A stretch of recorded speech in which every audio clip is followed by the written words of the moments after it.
Alrighty, kids. Does anybody know what time it is?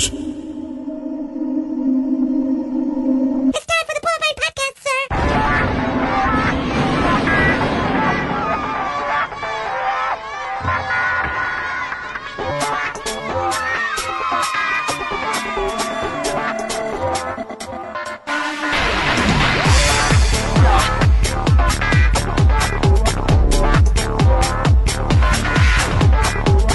Yo, kids, it's another BulletBite.com podcast. Grab onto your seats because we're going flying. Hello আদরের পোলাপাইন্স, সবাইকে ভালোবাসা দিবসের অগ্রিম ভালোবাসা জানিয়ে শুরু করছি পোলাপাইন পডকাস্টের চতুর্থ পর্ব। Happy Valentine's day in advance. তো আমাদের এই পর্বে কি কি থাকছে? ওয়েল, আমাদের পর্বে আমরা অনেক অ্যালবাম কভার করছি, অ্যালবাম রিভিউ, এবং আমাদের সাথে আছে বেস বাবা এবং এলিটা আপু। এরিটা আপু। That should be a surprise to all of you. আমাদের তো 2 মাস হয়ে গেল between episode 3 and episode 4। Yeah, আর হচ্ছে নিউ ইয়ার আর ঈদের জন্য অনেক অনেক অ্যালবাম বের হলো এবার। হ্যাঁ, আর স্বাধীনতা দিবসে তো মিত্রের অ্যালবাম বের হলোই। Oh yeah, yep.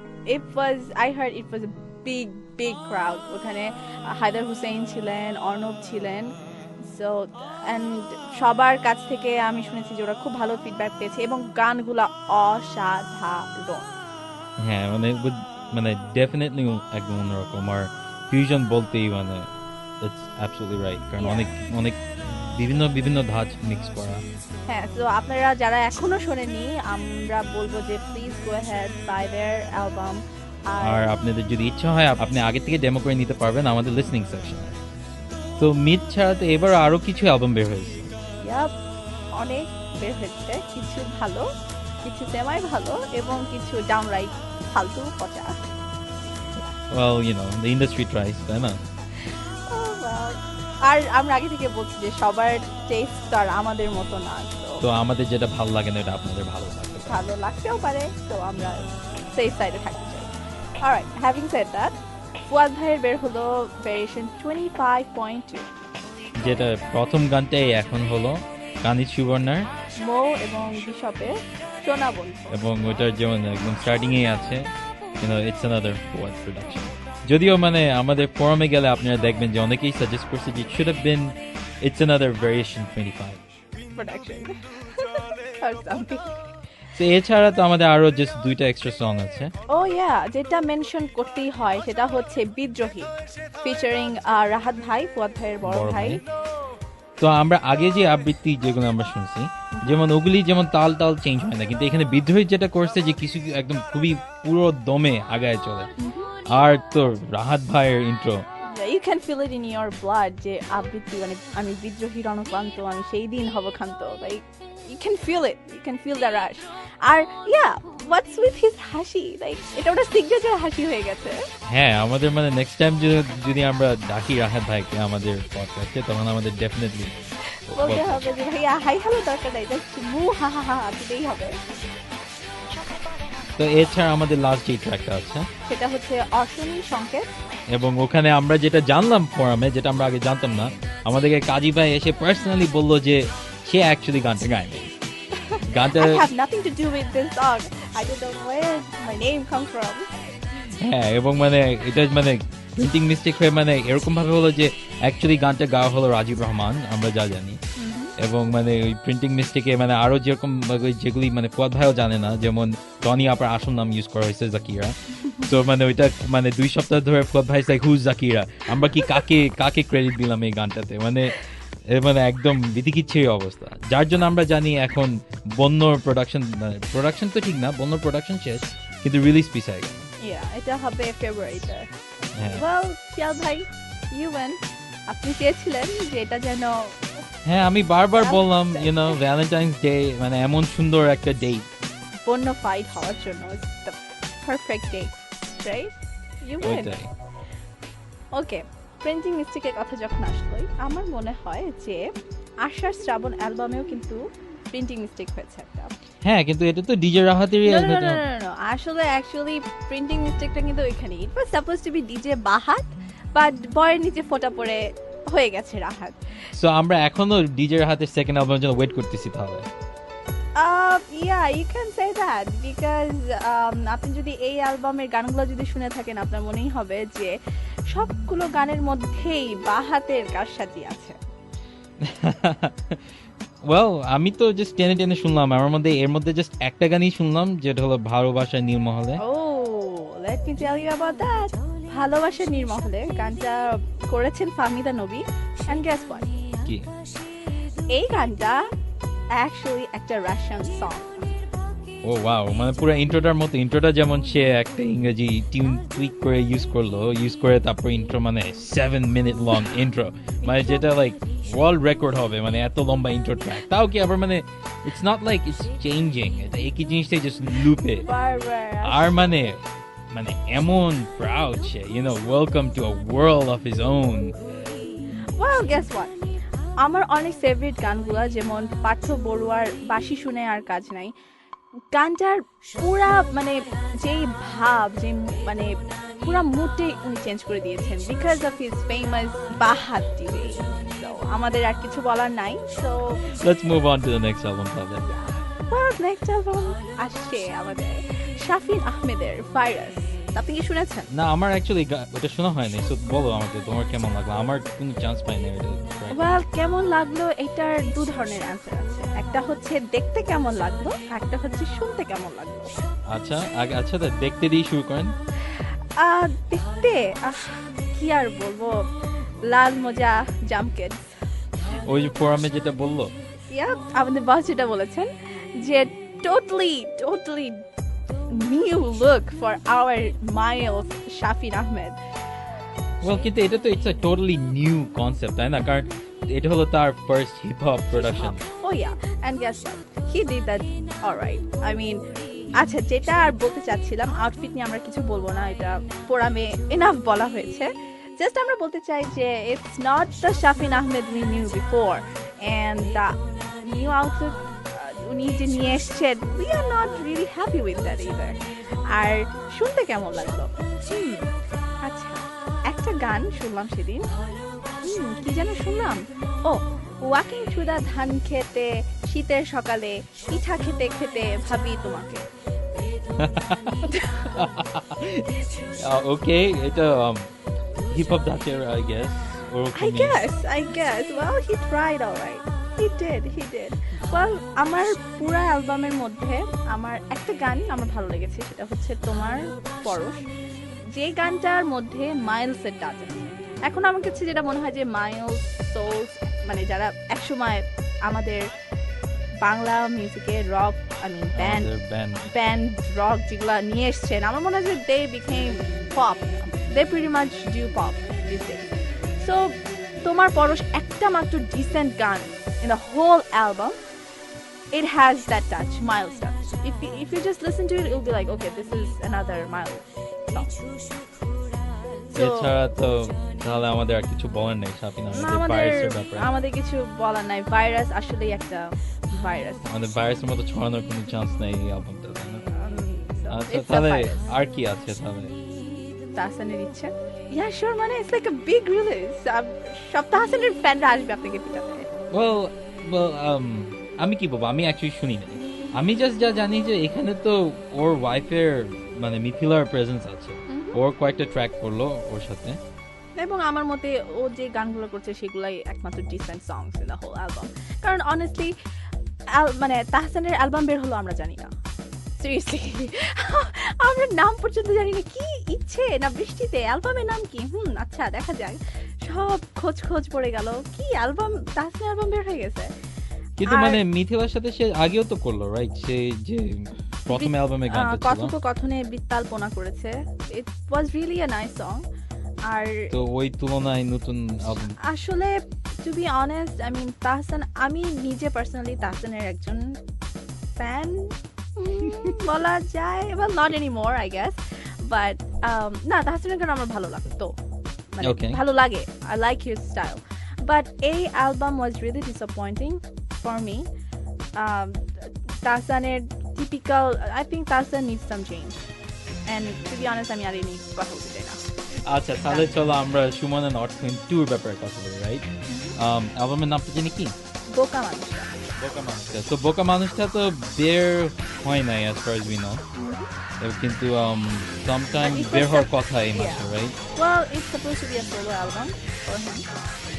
no Can- Suman or Clint actually Yeah.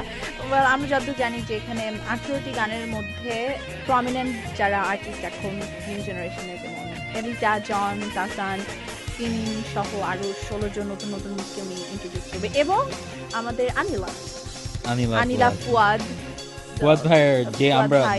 আমরা যে একমাত্র যে ডেমোটা শুনলাম ঝড় It was এবং awesome. ঝড়ের ব্যাপারে মানে যেটা আমার মানে খুব ভালো লাগছিল যে সে তার ছেলেকে ইন্ট্রোডিউস করছে এবং মানে ছেলের যে লিরিক্সটা মানে জাস্ট মাইন্ড ব্লোয়িং।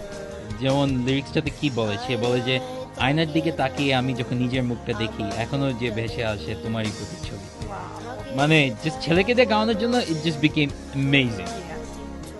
আর হচ্ছে আমরা এটা নিয়ে কথা বলবো সুমন ভাইয়ের সাথে, আমাদের সাথে তুমি আজকে কথা বলার কথা কথা বলার কথা। আমরা yes. ডেফিনেটলি আমরা এটা কথা বলবো। Definitely. R he is the bass baba. So আমরা খুবই হ্যাপি এবং আমরা খুবই গ্রেটফুল যে সুমন ভাইয়ের সাথে আমরা কথা বলতে যাচ্ছি, এবং আমি জানি okay this is gonna make a lot of guys happy যে আমাদের সাথে এলিটা আপু আছেন।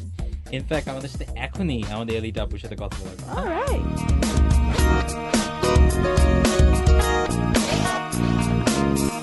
নীল হলো শব্দ, আধারে আলোর ঘুম, ভাঙে নীরবতা, দিশেহারা শহরে ভালোবাসা। তো আপু কেমন আছেন? হ্যাঁ ভালো।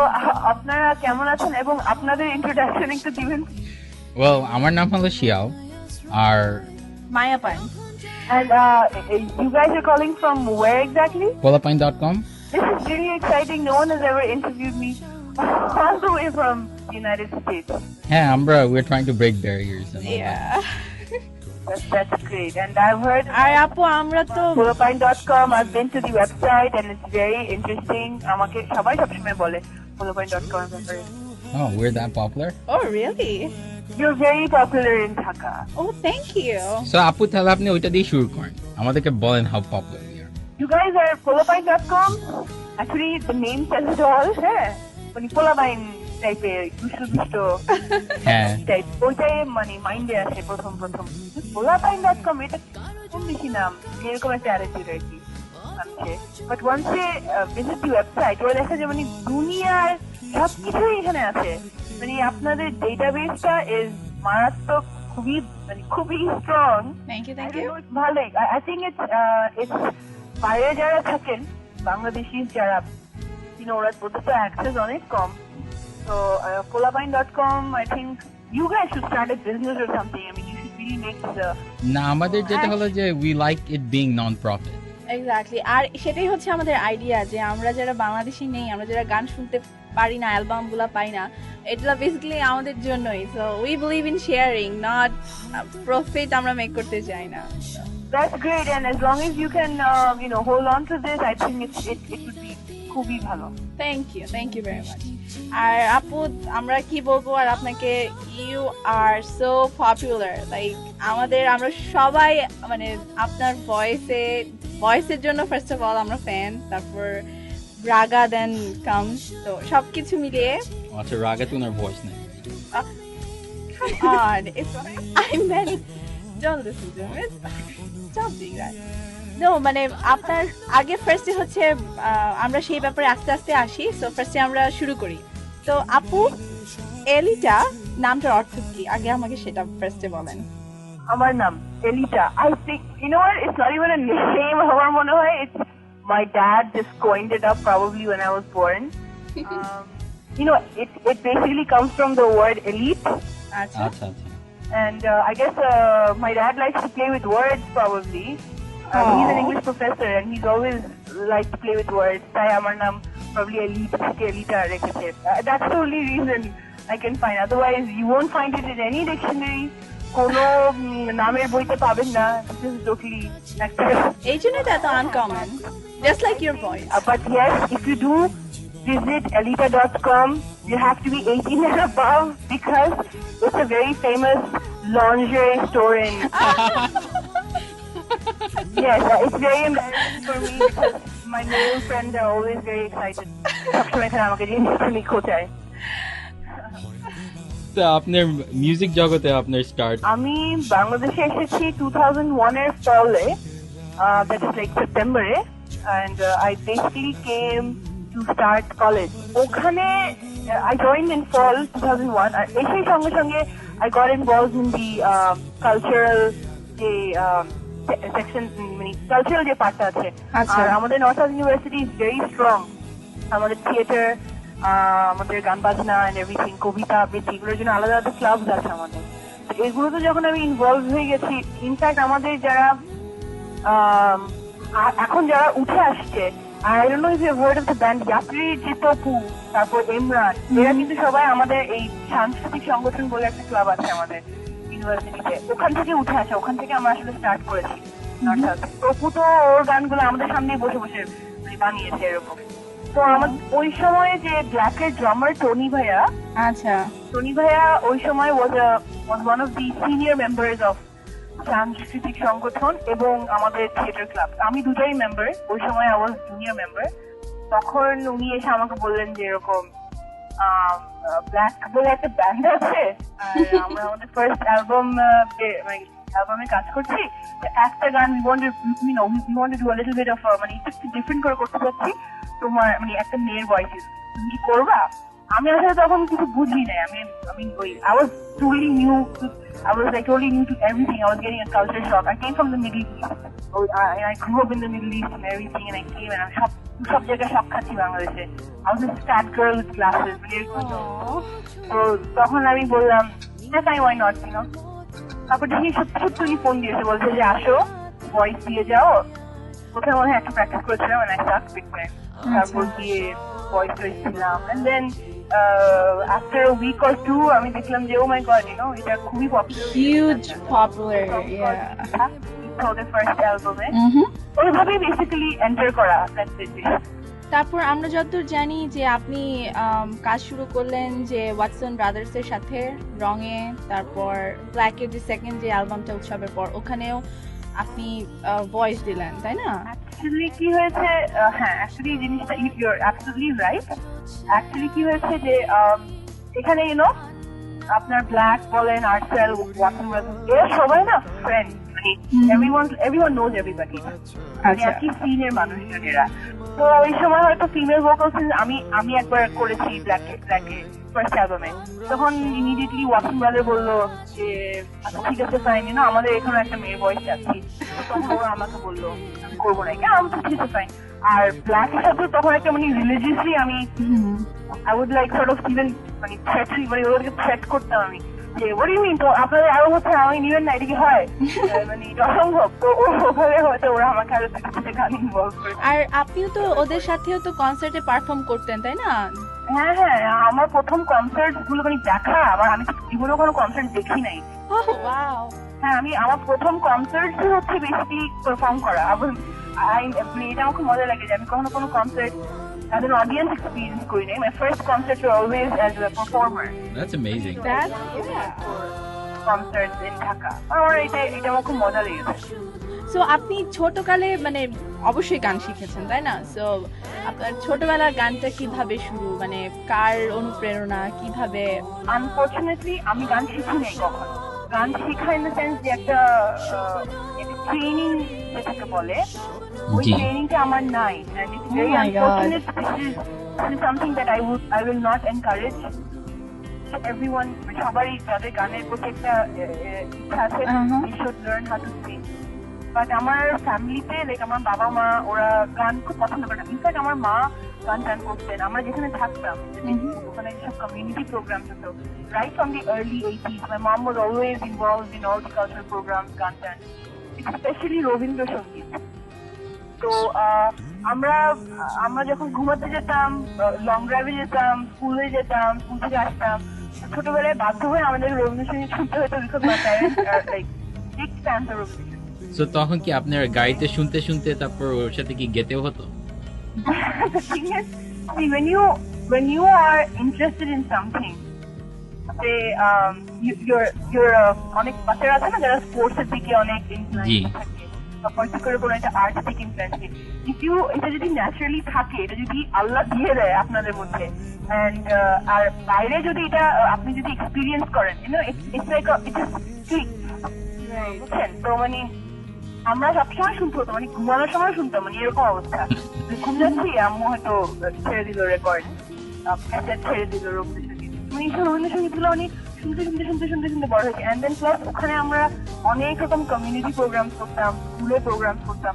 আমার বেসিক্যালি এগুলাই ছিল। আমার কখনো আমার মনে হয় আমার ফার্স্ট শো ছিল হয়তো একটা Bangladeshi community program. I was 4 years old, 3.5 4 years old, আর আমি অ্যারাউন্ড 800 মানুষের সামনে পারফর্ম করেছি। আমার প্রথম গান ছিল ফুলে ফুলে ঢলে ঢলে। তো ওইটা that was a very মানে একটা Bangladeshi community program, but I was scared as hell ওই সময়। তো ওইটা তো আগের কাহিনী। তারপর মানে আপনি ব্ল্যাকের সাথে করলেন, ওয়াটসন ব্রাদার্স এর সাথে করলেন, তারপর যখন আপনি রাগা কিভাবে শুরু হলো? আচ্ছা, রাগার কাহিনীটা হচ্ছে আমি যেটা বললাম যে আমাদের একটা খুব স্ট্রং একটা ক্লাব, মানে কালচার বেসড ক্লাব আছে, অর্গানাইজেশন আছে নর্থ সাউথ। আমরা কিন্তু ওখানে সবসময় পারফর্ম করছি, আমাদের ইনহাউস প্রোগ্রাম হচ্ছে, সেমেস্টারের অনেকগুলা বছর একটা অ্যানুয়াল প্রোগ্রাম হচ্ছে।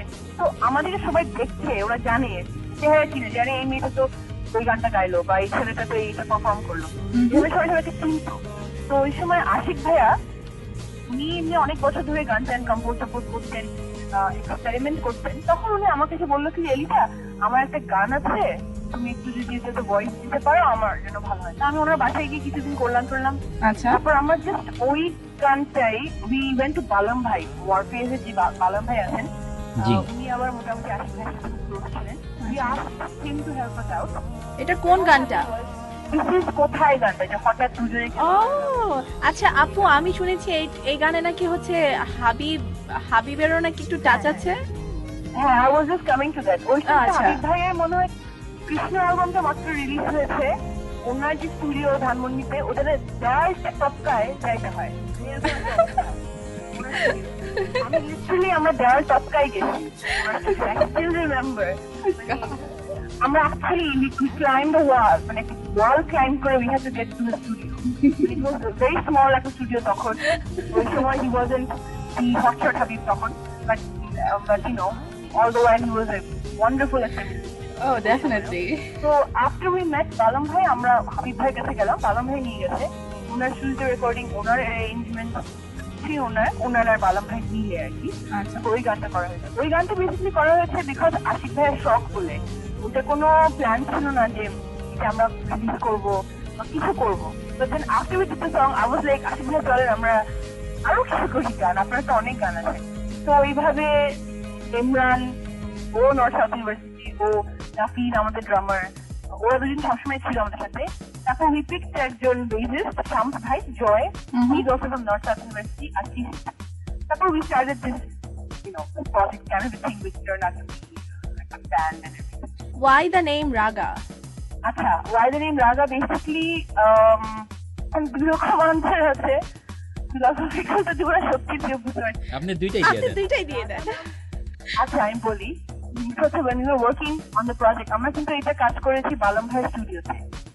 প্রথম কিছু কাজ করেছি আর্ট অফ নয়েজে, তারপর we were lazing around for a year and then we started at বালাম ভাইয়ের স্টুডিও। ওখানে when we were actually completing the work আসতেছিলে, তখন we were like, hey, you know, we don't have a name. I think we need a name. তখন কারো মাথায় ছিল না যে, you know what, we need a name. We don't have a name. তখন we have to find out everybody, সবাইকে বলা হয়েছে যে প্লিজ you know একটা নাম খুঁজো। মানে এরকম অবস্থা যে আমি আমার টিচার থেকে গিয়ে বলছি যে ma'am can you please suggest me a name, some sophisticated French একটা নেম বা ইটালিয়ান ফ্রেঞ্চ, আচ্ছা খুবই sophisticated কোন একটা নাম হলেও হবে। আচ্ছা। And we were like getting all these weird কি বলবো suggestions from all these people, my friends and everyone's friends. তখন ইমরান, ও তখন he was just tossing with this idea, why not Raga? Because you know রাগের উপর যে গানগুলো হয়, হ্যাঁ। আর রাগা হচ্ছে একদম যে pure form of that word, এটা হলো সংস্কৃত ওয়ার্ড রাগা। আচ্ছা। তো আমরা তারপর আমরা হ্যাঁ this is a very nice name and we asked everyone else তখন they were like okay fine Raga is as long as we have a name it's fine so that's how Raga came about. আচ্ছা আপু আমার একটা question যে ইমরান যে আপনাদের band member আচ্ছা ইনি কি সেম ইমরান ইয়াত্রীর? Yes he's the same Imran. Oh so আমরা যেটা শুনলাম যে রাগার একটা অ্যালবাম এক্সপেক্ট করা যাচ্ছে এই ইনশাআল্লাহ আমরা আমাদের প্ল্যান ছিল ফেব্রুয়ারি but it's too late না আমাদের এখন অনেক কাজ হয়নি but in the middle of this year ইনশাআল্লাহ। অ্যালবামের নাম কি ঠিক হলো? we have to start ওই যে আগে যেভাবে করেছিলাম লাস্ট মোমেন্ট। আপনি তো এমনি অনেক ব্যস্ত থাকেন আপনি তো লেখালেখি করছেন। I'm basically a journalist that's my profession তো ওখানে বিজি থাকি প্লাস অ্যাকচুয়ালি আমি কাজ শুরু করেছি when I was still going to college university আর কি এগুলো নিয়ে একটু ব্যস্ত ছিলাম এখন I would really like to concentrate on musical projects and I'm working with a lot of people. হ্যাঁ আপনি তো যে সুমন ভাইয়ের সাথে করলেন মেঘের দেশে আমাদেরকে বলেন এই ব্যাপারে যে কিভাবে মানে হোল প্রজেক্টটা কিভাবে শুরু হলো? আচ্ছা মেঘের দেশে তো বেসিক্যালি এটা শুরু হয় এটা ওনার একটা ভিশন টাইপের ছিল। উনি হচ্ছে জন ডেনভারের একটা বিশাল বড় ফ্যান আর ওনার অনেক আগে থেকে I think many years ago তখন থেকে ওনার ইচ্ছা ছিল যে জন ডেনভারের যে গানগুলো ওনাকে খুব টাচ করছে ওগুলাকে উনি বাংলা করবে বাট বাংলা করবে এমন ভাবে না যে লাইক লিটারাল ট্রান্সলেশন ওরকম না উনি সেম এসেন্সটাকে ধরে এনেই মানে ডেলিভার করবে মানুষকে ওইভাবে ওনার প্ল্যান ছিল। But then like when he started to work on it he was like why don't I add to মানে female vocals তখন উনি আমাকে বললেন একটা গানে ভোকাল তখন অ্যানি সং এর যে বাংলা ভার্সন ওটা ওকে ফাইন তুমি আরো কয়েকটা গানে দাও।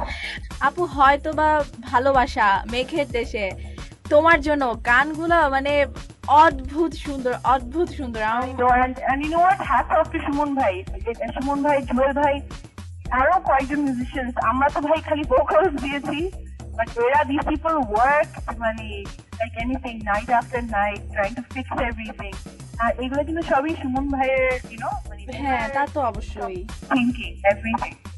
আপু কিন্তু তোমার ভয়েসের প্রশংসা না করলে আসলে এটা পাপ হবে it's gonna be a sin if we don't mention about your voice. But thank you very much.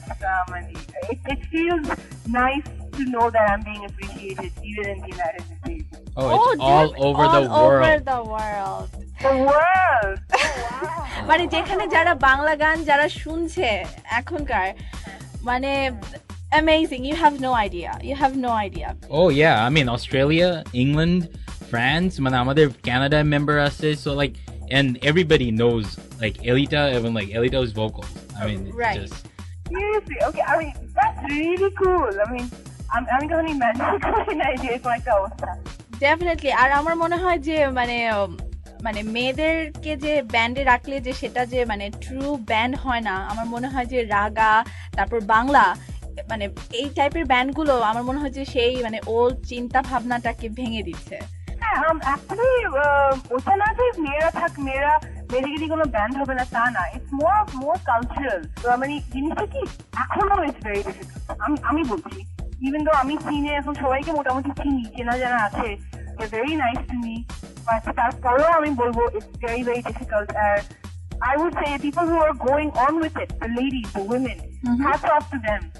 Because এখানে অনেক রকম প্রবলেমস হয় সোসাইটি স্পেশালি দ্য মিডিয়া ওরা না মানে মেয়েদেরকে অ্যাকসেপ্ট করতে পারে না খুব ইজিলি যেরকম ধরেন আমি সিনে আসছি আমাকে নিয়ে এখন আপনি 100টা রুমার শুনবেন এখানে হয়তো even none of them are true আমি বাদ দিই আমি আরো অনেকের নাম বলতে পারবো আপনাকে who I know personally they're doing very well but just to put them down ওদেরকে নিয়ে স্ক্যান্ডাল ছড়ানো হচ্ছে but they're still going on and doing it.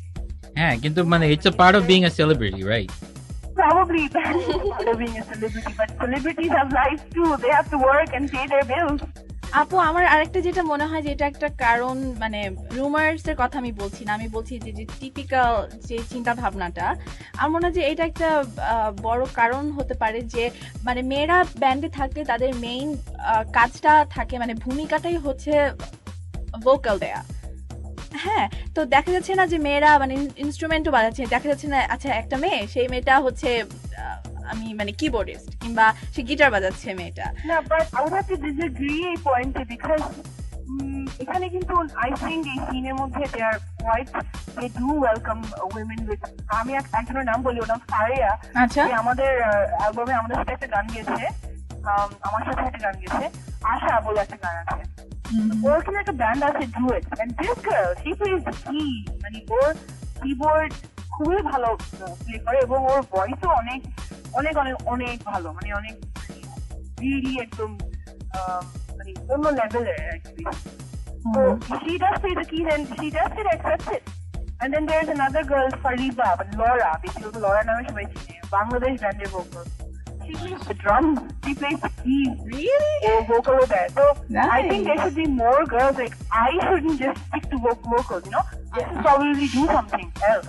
হ্যাঁ কিন্তু না পারলে তো মানে it's a thing, I mean আপনার like you need the training for it, you need to know the আর হচ্ছে আমার মনে হয় যে I শুধু mean, I can try. I don't try. I'm being well probably you don't have the time, try. I can do it. কিন্তু lyrics লেখা যায়, তারপর অনেকভাবে মানে কন্ট্রিবিউট করা যায় অ্যালবামের মধ্যে। আর আপনি যেটা বললেন যে যে আসছে, এখন আসছে, তাই না? লাইক আপনি যাদের নাম মেনশন করলেন, উই হ্যাভ নো আইডিয়া তাদের ব্যাপারে। সো আই থিঙ্ক যে বাংলাদেশের মিউজিক সিনে এখন চেঞ্জ হচ্ছে আস্তে আস্তে, and it's nice to know that, it's like good to see that. Definitely, people would really like to do something to always get appreciated. হ্যাঁ আর আমি যেটা বলবো like you know as a lyricist যে আমি যেটা দেখি যে ইউজুয়ালি ট্রেন্ড যেটা যে অনেক লিরিক্সই অ্যাকচুয়ালি রিটেন বাই গাইজ, এবং মানে আমাদের ছেলেদের যেটা প্রবলেম হয় যে মেয়েদের পয়েন্ট অফ ভিউ থেকে লিরিক্সটা লেখাটা লাইক আমাদের এক্সপিরিয়েন্স নাই, you know we can't really express ourselves that way. No, yeah, definitely. I don't know if it's a gender thing. I know exactly, that's my point. It doesn't have to be gender thing like ধরেন আপনার ইদানিং কিছু album বের হয়েছে যেখানে কিন্তু মেয়েদের অনেক লিরিক্স আছে, যেমন আমি একটা এক্সাম্পল দিই, শোনো যে অ্যালবামটা, ওখানে কিন্তু বেসিক্যালি তো ঝাঁকি টাকিরা ওরা লিখে লিরিক্স, কিন্তু একটা গান ছিল ওনার যে প্রথম গানটা, স্বপ্নের চেয়েও মধুর। হ্যাঁ ওই যে তার স্বপ্ন দেখি, ওই গানটা। হ্যাঁ আপু প্লিজ গানটি একটু পুরাটা শোনান আমাদের জন্য প্লিজ। পুরাটা না, জাস্ট প্রথম কয়েকটা লাইন শোনান আমাদের প্লিজ। লাইন শোনাবো? হ্যাঁ আচ্ছা, ইনি আমার জন্য একটু শুরু করে দেন তাহলে। স্বপ্নে তার সাথে হয় দেখা, সাথে হয় দেখা, বসে বসে ভাবি একা একা, সে স্বপ্নে আসি তবু স্বপ্নে প্রিয় বধূ, তাকে পাবার আশায় দু চোখ রাখা দূর দূর বহুদূর। Wow perfect, sorry it's okay. আমি যেটা বলছিলাম, এই গানটা কিন্তু অসম্ভব বিউটিফুল একটা গান, আমার খুব ভালো লেগেছে।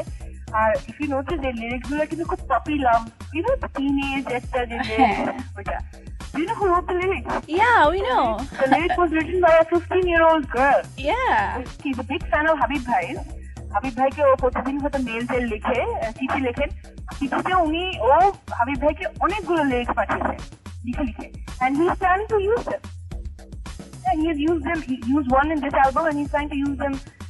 উনি বলেছে আমাকে ফোন করে যে মানে মারাত্মক কিছু লিরিক্স, মানে এরকম লিরিক্স, এরকম ভিউ পয়েন্ট যেটা আপনি বলছিলেন একটু আগে, মানে উনি কখনো এটা এক্সপিরিয়েন্স করে না। It's very different from the usual lyrics that he gets from all the other guys.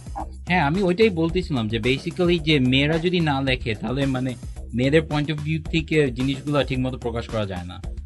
হ্যাঁ, it's coming up. হ্যাঁ, we're waiting for it. তো রাগার তো বলছেন যে কাজ চলছে মানে ঝিমে তালে আপনাদের শত ব্যস্ততার মধ্যেও। তো আপনি কি অন্য কোনো আর্টিস্টদের সাথে কোনো মানে অ্যালবামে কাজ টাচ করছেন রিসেন্টলি কিংবা ফিউচারে কোনো প্ল্যান? করছি একটা, যে ফুয়াদকে তো ডেফিনেটলি আপনারা চিনেন। ও আমাদের ডিয়ার ভাইয়া। কার ভাইয়া? আমাদের ভাইয়া, উনি আমাদের ফার্স্ট এপিসোডে ছিল। আপনারা চিনবেন। ফুয়াদের অ্যালবামে কাজ করছি। ফুয়াদের অ্যালবামে চারটা গান গাচ্ছি। কোনটা? বন্যতে বের হচ্ছে। হ্যাঁ, বন্যতে। আচ্ছা, বন্যতে ও এখন এই অ্যালবাম কিভাবে করে যায় না, I think it's double album probably. Yes অন্য অ্যালবামটা। তো ও একটা একটা সিডিতে হয়তো দুইটা গান যাবে আমার, এরকম মানে টোটালি আমি ওয়ার্কিং ইন 4 সং, 4টা গানে কাজ করছি আমি ওর সাথে। নাইস। আপু কি ধরনের গান এটা? কি মানে ওই টিপিক্যাল যে মানে মানে হিপ হপ টাইপ হচ্ছে, মানে আমরা যেরকম এলিটা শুনে আসি? আমি তো ওকে মেরেই ফেলবো যদি ও টিপিক্যাল হিপ হপ দেয়, এই ওদের সাথে প্রতিদিন কথা হয়। ওর সাথে আমার যে ও বেসিক্যালি করছে কি, he is really into remaking পুরানো গান। হ্যাঁ, দুটা গান রিমেক করছে and they are fine with me, I am বলছি as long as the other two are original. তো বেসিক্যালি এখন এখানে দুটা গান অরিজিনাল, দুটা গান রিমেক। আচ্ছা, আর আর কোনটাতে? আর আমি সুমন ভাইয়ের আরেকটা অ্যালবাম বের হচ্ছে এখন, ওটাও ওনার একটা সোলো অ্যালবাম, বোকা মানুষটা আই থিঙ্ক ওই অ্যালবামটার নাম। ওখানে অ্যাটলিস্ট 18 থেকে 20 জন মিউজিশিয়ান আমাদের সিনে এখানে ওরা কাজ করেছে সুমন ভাইয়ের সাথে।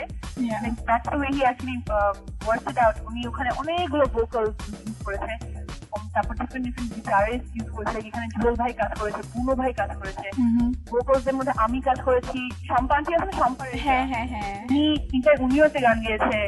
আচ্ছা, পুনাম, নাবিলা, তারপর আনিলা যে আছে, আনিলা হ্যাঁ হ্যাঁ, ও একটা গান গিয়ে গেল। মানে এখানে অনেক মানুষ কাজ করেছে।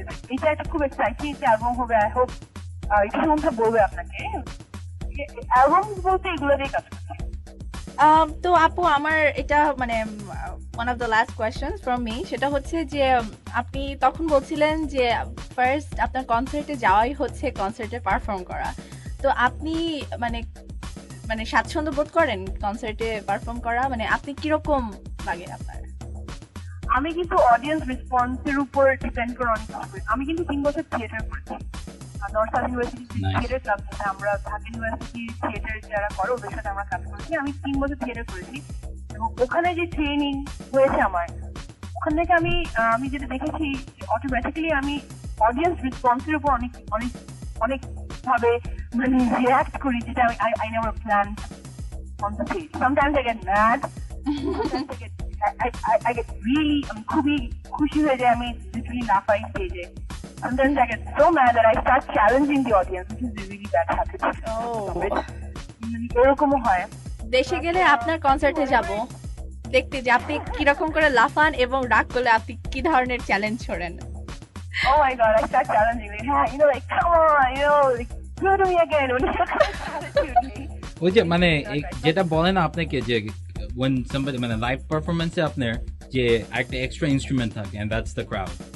Definitely, you are so right. And you know what? I so love the crowd, and I think it is the same thing with all the performance.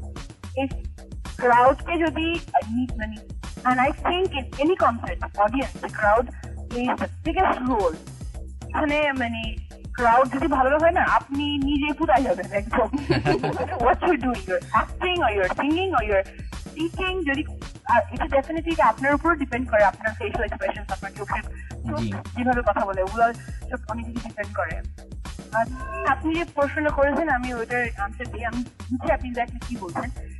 আসলে যখন একটা মেয়ে যখন উঠে পারফর্ম করতে যায়, তখন কিন্তু অনেক রকম জিনিস ফেস করতে হয় অন স্টেজ, অনেক রকম স্লার্স, অনেক ডিপেন্ড করে। এটা যদি আমি একটা ওপেন এয়ার কনসার্টে যাই তাহলে আরো বাজে, কিন্তু it depends on how you react. আমি যেটা বললাম, আমি একটা জিনিস ভালো যে এখন কিন্তু মোটামুটি ক্রাউডরা কিন্তু অ্যাকসেপ্ট করে ফেলেছে। If they can accept a band where the main vocal is a girl, and it's a band, it's not a solo. I'm not going solo. I'm not Elita actually. আমি কিন্তু রাগা, whenever I go perform, I always perform as Raga, unless it's like special অন্যরকম কিছু, like Suman ভাই or with Black. তো ওরা যদি এটা accept করতে পারে, then they will always accept you on stage as well. আর আমাদের তো অনেক রকম কনসার্ট হয়, ইন হাউস কিছু কনসার্ট হয় ছোট ছোট হলসে, ওটা তো it's really a lot of fun because you know everyone knows everybody ওখানে, it's really a lot of fun. But problems গুলো হয়, but risks গুলো হয় হচ্ছে ওপেন এয়ার কনসার্ট আর কি, একটু ডেফিনেটলি কেয়ারফুল থাকতে হয়, ক্রাউডের সাথে একটু মানায় চলতে হয়, you know, ওভাবেই। But things are, as I said, they are coming up, আর ইনশাআল্লাহ এই সিনটা আরো ভালো হবে সামনে, স্পেশালি ফর গার্লস। সো আর আপনি কি এখন আর কিছু বলা আছে আমাদের লিসেনার্সদের? Okay, people who যারা শুনছেন and everything, I'm really happy that you appreciate me and I hope আপনারা আমার জন্য আরো বেশি দোয়া করবেন so that আমি যা করতে চাই আমি যেন ওগুলো করতে পারি, আপনাদের জন্য করতে পারি, নিজের জন্য যেন করতে পারি, and also আমার দেশের জন্য। এটাই আমার সবসময় একটা ইচ্ছে থাকে। And for all you people যারা বাইরে থাকেন Bangladesh, you should come to Dhaka at least like কয়েকবার a year and see how things are going on. দূর থেকে বসে বসে এগুলো দেখে লাভ নাই। You have to be here in the scene if you really want to have some fun. Thank you so much আপু for your time. আর হচ্ছে আমরাও আশা করি এবং আমরাও চাই যে আপনি আরো ভালো করেন এবং আরো ভালো ভালো এলিটা সং দেন, আরো ভালো ভালো রাগা সং দেন, যেটা আমরা দূরে বসেও যতটুকু পারি এনজয় করি এবং দেশে গেলে যেন আপনার কনসার্টে যাই এবং আপনার লাফানো, আপনার কাশিং। Doing a very good job. Okay. All right. Okay, thank you. খোদা হাফেজ। Good afternoon. Bye-bye. স্বপ্নে তার সাথে হয় দেখা, বসে বসে ভাবি তা একা একা,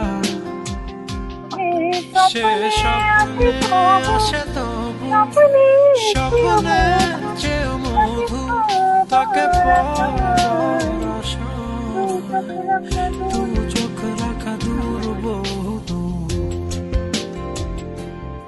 তো আমরা তো রাগার সেকেন্ড অ্যালবাম এই ইয়ারেই এক্সপেক্ট করার কথা। উনি তো বললেনই আমাদেরকে যে রেকর্ডিং চলছে এবং দে আর ট্রাইং দেয়ার বেস্ট যত তাড়াতাড়ি পারে বের করার জন্য, যদিও অ্যালবামের নাম এখনো ঠিক হয়নি। সব লাস্ট মিনিটের জন্য। And it was really sweet of her যে আমাদেরকে উনি মানে হাবিবের স্বপ্নের চেয়ে মধুর গানটা একটু গেয়ে শুনিয়েছেন। It was really sweet. হ্যাঁ, মনে তো হচ্ছে এটা আমাদের along with like thousands of members আমাদের শিয়াল ভাইয়েরও স্বপ্ন হতো সত্যি। ওটা আর কি বলতে, মানে উনি তো আমাদেরকে গানটা গেয়েই শোনালেন এমন মধুর কণ্ঠে, জাস্ট কি আর বলার। তো আমরা তো জানুয়ারি থেকে আমরা আবার নতুন ভাবে অন্য এক ইনোভেটিভ ওয়েতে আমরা এখন আর্টিস্টদেরকে প্রেজেন্ট করছি আমাদের মেম্বারসদের সাথে। তো সেটা হলো পেইন্টিং। তো ওইটার স্ক্রিপ্ট এন্ড ডিরেকশনের পিছে তো আছে আমাদেরই মায়াপাই। তো আমাদেরকে বলো এই আর্টিস্টদেরকে পেইন্ট দেওয়ার এইসব ইনোভেটিভ উদ্যোগ তোমার কোথা থেকে? Okay, that's not fair. Okay, and first of all, all the credit goes to our creative team. হ্যাঁ, ক্রিয়েটিভ টিমে তো আমাদের আছেই unparalleled, the badass, Blue Phoenix আর Blue Sand, right? Yeah, and I must say they did an excellent job. আর final packaging এ তো আছেই আমাদের পোলাপাইন বস। আমি এটা ডিফেন্ড করতে চাই, সেটা হচ্ছে আমরা ওখানে বলেইছি আমাদের পোস্টে যে this is not to offend any artist or any group. আমার যেটা মনে হয় যে আমরা যখন ছোট ছিলাম যে উন্মাদে আমরা দেখতাম যে নানা রকম মানে পলিটিক্যাল ফিগার, তারপর হচ্ছে বিভিন্ন আর্টিস্ট এবং যারা মানে অ্যাক্টর অ্যাক্ট্রেস সবাইকে ফিচার করেই করা হতো। তো দেখা যেত জিনিসটা আরো বেশি মজা লাগতো আমাদের। আমরা মনে হতো যে আচ্ছা ও এটা করেছে, আচ্ছা আমরা ওই নাটকটা দেখবো, কিংবা ও এটা করেছে, আচ্ছা আমরা ওই গানটা শুনবো। It's like that. তো আমার কাছে মনে হচ্ছে ওয়াই নট, আমরা পডকাস্ট করছি, আমরা কথা বলছি ফোরামে, আমরা এই করছি, so why not making it like আরো ইন্টারঅ্যাক্টিভ করার জন্য মেম্বারদের, যাদের আর্টিস্টদের প্রতি মানুষের একটা মানে কৌতূহল যেন জাগে। সো আমরা ব্ল্যাককে ফিচার করার চেষ্টা করেছি। সো ইচ্ছা আছে আরো নিয়মিত করার জন্য এবং হোপফুলি আপনারা খুব শীঘ্রই আর একটা নতুন ইস্যু দেখতে পারবেন। And yes, we are trying our best. আমরা মাত্র শুরু করলাম এবং আমরা কেউই প্রফেশনাল না। সো আমরা জানি আমাদের অনেক ভুল ত্রুটি আছে, হয়তো বা these are not funny enough, but we are trying. So আমরা চেষ্টা করবো আরো জিনিসটাকে ফানি করতে, আরো বেশি ইন্টারঅ্যাক্ট করতে। So just be with us and give us your feedback. ওইসব আর্টিস্টদের কথা বলতেছেন, আমি তো বলতেছিলাম আমাদের ক্রিয়েটিভ টিমের আর্টিস্টদেরকে, ওদেরকে আপনি পেইন দিচ্ছেন। No, that's not true. কি আপুরা ভাইয়ারা কি বলে শিয়াল ভাইয়া? I hope this is not true. ওকে, আমাদের দেখা যাবে ফর্মের সাজেশনস। আমি অতটা বসিং করি না ওদেরকে। I try not to. Right. আর পেইন্টিং তো আমাদের ফর্মে গেলেই দেখবে সবাই। তো আমরা এখন অন্যদিকে যাই, আমরা আমাদের বেইস বাবার সাথে কথা বলি। ও ইয়া, বেইস বাবার তো আমরা বললাম আমাদের অ্যালবামের সম্পর্কে এখন অনেক কিছু জানার ইচ্ছে আর কত কিছু। তো থ্যাংক ইউ আমাদের সব মেম্বারদেরকে যারা কোয়েশ্চেন দিয়েছেন আমাদেরকে। আমরা ট্রাই করব যতদূর পারি কভার করতে। তো আমরা এখন কথা বলি আমাদের আন্ডারগ্রাউন্ড গড সাইদুল সালিহিন খালেদ সুমন একে বেইস বাবা। অলরাইট, সব আলো নিভিয়ে দাও, ঘুমাবো আমি শেষে জয় ভব ক্লান্তি, জয় ভব অবসাদে। প্রথমেই জানাচ্ছি হ্যাপি বিলেটেড বার্থডে। তো আমরা তো মানে যতদূর জানি যে ক্যাপ্রিকর্নরা খুব ক্যারিয়ার ওরিয়েন্টেড হয়, তো আপনি কি খুব সিরিয়াস আপনার কাজের ব্যাপারে, মানে সবসময় সিরিয়াস? গানের ব্যাপারে অ্যাকচুয়ালি গানটা তো ওই শখে করি, তো যখন ইচ্ছে করে তখন সিরিয়াসলি করি, যখন ইচ্ছে করে না তখন করি না অ্যাকচুয়ালি। বলেন কি আপনি শখে করেন? That's kind of hard to believe. Music আমার প্রফেশন না, এটা শখে করি, সবসময় শখেই করতাম, এখনো তাই। তো মানে লেটেস্ট কি আপনারা? আপনি তো এখন খুবই বিজি, শুনলাম নতুন একটা অ্যালবাম নিয়ে খুবই বিজি, সো আমাদেরকে জানান কি হচ্ছে। অ্যালবামের কাজ অ্যাকচুয়ালি অলমোস্ট শেষ। অ্যালবামটার কাজ অ্যাকচুয়ালি অ্যালবামটা রিলিজ হয়ে যেত অলরেডি, কিন্তু আমার ওই পিসির হার্ড ড্রাইভ ক্র্যাশ করছিল আর কি, আমার নিজের হোম স্টুডিও, তো ওই কারণে অনেকগুলো গান মুছে গেছিল, তো এখন আবার নতুন করে ওগুলো আবার রিডু করতে হচ্ছে আর কি, তো যেই কারণে একটু পিছিয়ে গেছে। আমার ধারণা এটা ফেব্রুয়ারির মিডের মধ্যে রিলিজ হবে আর কি, আশা করছি। Oh, that's nice. হ্যাঁ, we are looking out for it. আমরা ঝড়ের ডেমো শুনছি। It was amazing. It was amazing. আপনার ছেলেকে ইউজ করার আইডিয়াটা কোথা থেকে? এটা আমারই মাথায় আসছিল হঠাৎ করে শ্রবণ করা আর কি। ইনফ্যাক্ট আমার আরেকটা গানের মধ্যে আমার মেয়েরও ভয়েস আছে। Oh wow. Nice. কত বয়স ওদের? আমার ছেলের বয়স 9, মেয়ের বয়স 3। 3? ওয়াও, 3 বছরে গান গাওয়ানো শুরু করে দিয়েছেন। গাইলো আর কি। ভাইয়া আপনার ছেলের নাম কি?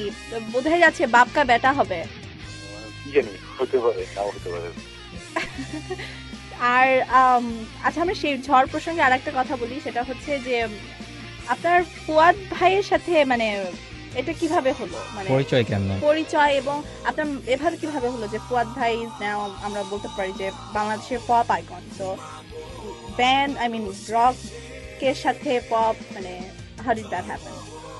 আসলে পদের ব্যাপারটা হচ্ছে ওই আগে তো ওই পদের অ্যালবাম শুনেছিলাম, ওই যে মায়া 1 2 যেটা করেছিল আর কি, তখন পরিচয় ছিল না, তারপরে নেটে ওর সাথে পরিচয় হয় ইন্টারনেটেই, এবং তারপরে ওই যে ওই ক্রান্তি অ্যালবামটা রিলিজের সময় তখন তার সাথে আমার অ্যাকচুয়ালি খাতির হয়। তখন ওদের ওই অ্যালবাম রিলিজ হলো জি সিরিজ থেকে, ওটা আমি অ্যাকচুয়ালি ঢাকায় মধ্যে পারফরমেন্স করেছিলাম আমি সবকিছু।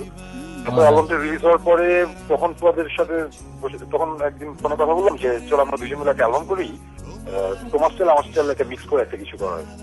তখন সেও বললো যে হ্যাঁ জোস এটা করা যায়। তারপরে ওই যে ঝড় নামে যে গানটা আমার গলার আসছে, ওই গানটা তখন অ্যাকচুয়ালি কম্পোজ করা, তখন করা, এবং তারপরে অনেক কারণে আমিও বিজি হয়ে গেলাম, আমি অসুস্থ ছিলাম, অনেক কারণে চেষ্টা করা হচ্ছিল না। তারপর এবার যখন আবার সলার রুমটি নিয়ে বসলাম, তখন মাথাতেই ছিল যে ফুয়াদকে দিয়ে একটা কিছু করাবো। তারপর আবার ফুয়াদের সাথে যোগাযোগ করলাম, ফুয়াদ তখন আগে গানটার কথা বললো যে ওই গানটা এখনো আছে। তারপর ওটা নিয়ে বসে করতে করতে অ্যাকচুয়ালি হয়ে গেল। নাইস। তো আপনার বোকা মানুষটা গানটার মধ্যে আমরা শুনলাম যে অনেক নতুন মুখ্য কাজ করছে, হ্যাঁ, যেমন এলিটা, তাসান, জন, হ্যাঁ মানে কমপক্ষে 18-20 জনের মতো 18 জন। সো গানগুলার ভোকালিস্ট অনেক। আচ্ছা, তো মানে গানগুলোর সবগুলো লিরিক্স কি মানে আপনার লেখা? না, সবগুলো লিরিক আমার না, 90% মোস্ট প্রবাবলি আমার, কিন্তু 3-4টা আছে ওগুলো বাইরের। যেমন ঝড় গানটার লিরিক আমার না, ওটা ফুয়াদের ফ্রেন্ডের লেখা। তারপরে আরো কিছু গান আছে, কয়েকটা গানের লিরিক অন্যরা লিখেছে, কিন্তু মোস্ট অফ দ্য সংস এর সুর আমার করা, লিরিক আমার লেখা। আর কিছু কিছু গান আছে যেমন আমি আমার কোনো তেমন কিছুই নেই, যেমন ফুয়াদের ঝড় গানটা, এটা মোটামুটি ভাবে বলা যায় পুরোটাই ফুয়াদের করা, আমি জাস্ট ভয়েস দিচ্ছি এরকম আর কি। সো ঝড়ের কম্পোজিশনটা কি ফুয়াদ ভাইয়েরই করা? কারণ it sounds a little bit like him, কিন্তু ইট হ্যাজ আ অর্থহীন টাচ টু ইট টু। না, মাঝখানে ওই যে অর্থহীনের একটা গান আমার প্রতি ছবির টিউন ওখানে আছে, জি জি জি এক্স্যাক্টলি, হ্যাঁ ওই পার্টটা আমার করা, কিন্তু বাকি পুরোটুকু ফুয়াদেরই করা। ইনফ্যাক্ট ঝড়ের মধ্যে ফুয়াদের ভয়েসও আছে কয়েক জায়গায়, অনেকে হয়তো মনে করবে আমার ভয়েস, কিন্তু এটা আমারটা ফুয়াদের। ওখানে ফুয়াদের ভয়েস, আমার ভয়েস প্লাস আমার ছেলে আনাসের ভয়েস, 3 জনের ভয়েসই আছে। তো ভাইয়া আমরা একটু পেছনে যাই একটু ফ্ল্যাশব্যাকে, আমরা তো সবাই জানি যে আপনি ওয়ারফেজে করতেন, তারপর ওটা ছেড়ে 97-এ আপনি অর্থহীন ফর্ম করলেন। তো মানে ওয়ারফেজ আপনি ছাড়লেন কেন? ওয়েল, ওয়ারফেজ আমি জয়েন করি 96-এ, ওয়ারফেজ আমি ছাড়ি 98-এ most probably. The thing is, একটা সময় 96-এর পরে আমি অনেক বিজি হয়ে যাই আমার বিজনেস ফ্যামিলি সব কিছু নিয়ে, এবং তখন ব্যান্ডে ঠিক মতো টাইম করতে পারছিলাম না। এবং একটা সময় ওয়ারফেজের মানে যেই কি বলবো, যে মিউজিকের নিয়ে যেসব চিন্তা ভাবনা ছিল, যেভাবে ব্যান্ডটারে আগানোর প্ল্যান ছিল, ওটার সাথে আমার মিল নেই। সেই কারণে আমি তখন চিন্তা করলাম যে আমি এখন মিউজিক ওইভাবে আমারও ওইভাবে করার ইচ্ছা নাই, ছেড়ে দিই। কিন্তু তারপর যেটা হলো যে ব্যান্ড ছাড়ার পরে 6-7 মাস পরে বুঝলাম যে অ্যাকচুয়ালি আমি মিউজিক ছাড়া থাকতে পারবো না, আবার একটা কিছু করতে হবে। তারপরে আবার ওই ব্যান্ড ফর্ম করলাম। এভাবেই অ্যাকচুয়ালি ওয়ারফেজ ছাড়া, নট দ্যাট ওদের সাথে অনেক ঝগড়া বা হাবি যাবে এইসব কিছু না, খুব নর্মাল ভাবেই ব্যান্ড ছেড়েছিলাম আর কি। সো তাহলে আপনি তখন অর্থহীন ফর্ম করলেন, কিন্তু মানে আমাদের কাছে যেটা কোয়েশ্চেন হলো যে আপনি নিজেও রিলিজ করেন, লাইক সুমনের রিলিজ হয়, অর্থহীনের রিলিজ হয়, আবার সুমন ও অর্থহীন আছে। So what's the difference? Well, এখানে ব্যাপারটা হচ্ছে যে আচ্ছা, প্রথমে একটা জিনিস বলি, আমার যে সোলো অ্যালবামটা এসেছিল, ফার্স্ট অ্যালবাম সুমন অর্থহীন, এটা 97-এর ডিসেম্বরে রিলিজ হয়। এই অ্যালবামটার কাজ অ্যাকচুয়ালি হয়েছিল 92-93 দিকে। অ্যালবামটা 4-5 বছর ধরে আমার কাছে পড়েছিল, রিলিজ হয় নাই। রিলিজ হয়েছে 97-এর এন্ডে। ওখানে একটা গান ছিল, গানটার নাম ছিল অর্থহীন, এবং ওই গানটা আমি আর সঞ্জয় দুজন মিলে গিয়েছিলাম। আমি ইভেন তখন ওয়ারফেজে ছিলামও না, অনেক আগের কথা। এবং ওখানে অনেক মিউজিশিয়ান গিটার বাজিয়েছিল, ফলে ওই গানটার পিছনে আমার সবসময় স্বপ্নই ছিল। তখন অ্যালবামটা যখন করলাম, অ্যালবামে তখন ভোকালিস্ট গান গেল 5-6 জন, অনেক মিউজিশিয়ান ছিল। আমার কাছে তখন ওটা ঠিক সোলো অ্যালবাম মনে হচ্ছিল না, মানে অনেকেই অনেক ভীষণ ভাবে এফোর্ট দিয়েছিল অ্যালবামটার পিছনে। আমি জাস্ট আমার সোলো অ্যালবাম বলতে চাচ্ছিলাম না ওটাকে, যে কারণে একটা নাম দিয়েছিলাম সুমন অর্থহীন। মানে সুমন অর্থহীন হচ্ছে আমার তখন একটা ইমাজিনারি ব্যান্ড টাইপের একটা ব্যাপার, একটা সাইড প্রজেক্ট টাইপের একটা জিনিস ছিল। ফলে ওইটা হচ্ছে সুমন অর্থহীন। তারপরে অর্থহীন যখন আমি ব্যান্ড ফর্ম করার আগে, মানে ওয়ার্ফেজ ছাড়ার পরে 5-6 মাস পর যখন চিন্তা করলাম যে আবার মিউজিক করি, তখন আমি ওই সুমন অর্থহীন নাম দিয়েই একটা সাইড প্রজেক্ট হিসেবে কনসার্ট করি কয়েকদিন। তারপরে যখন দেখলাম যে ব্যাপারটা সিরিয়াস হয়ে যাচ্ছে, তখন চিন্তা করলাম যে তাহলে এটাকে ফুল ফ্লেজেড ব্যান্ড হিসেবে এটাকে নিয়ে সামনে আসি। তখন নামটা চেঞ্জ করে রাখলাম অর্থহীন। সুমন অর্থহীন জিনিসটা আমার মানে ব্যান্ড মনে হয়নি, এটা ব্যান্ডও না আবার সলো না, মাঝে মাঝে একটা জিনিস ছিল। ওইভাবেই অ্যাকচুয়ালি অর্থহীন ফর্ম করে। তারপরে এবারের অ্যালবামটার নাম যেমন বোকা মানুষটা, এখানে আবার লেখা আছে সুমন অর্থহীন 2। এটাও আমার পুরোপুরি সলো অ্যালবাম বলছি না, এখানে অনেক সিঙ্গার আছে, অনেক মিউজিশিয়ান আছে, অনেকে অনেক কি বলবো কন্ট্রিবিউশন আছে। এটা জাস্ট আমার একার জিনিস না, কিন্তু আবার সাথে সাথে এটা আমার ব্যান্ডও না, আমার ব্যান্ড ডিফারেন্ট, আমার সোলো ক্যারিয়ার ডিফারেন্ট। এটা মাঝে মাঝে একটা জিনিস, যে কারণে এটার নাম দিয়েছি সুমন অর্থহীন 2, অ্যালবামের নাম হচ্ছে বোকা মানুষটা। আচ্ছা ভাই, সুমন অর্থহীনের একটা গান ছিল যেটা যখন অ্যালবামটা বের হয়েছে তখন আমরা শুনলাম যে ওইটা মানে আপনি রিয়েল লাইফের ঘটনার উপর বেস করে। গানের নামটা হলো যে কোনো এক নিজম রাতে। ওইটি কতটা সত্যি? অ্যাকচুয়ালি দ্য থিং ইজ, আমি যে গান লিখি 99% গান আমি নিজে ফিল করি, আমি ওটা নিয়ে লিখি।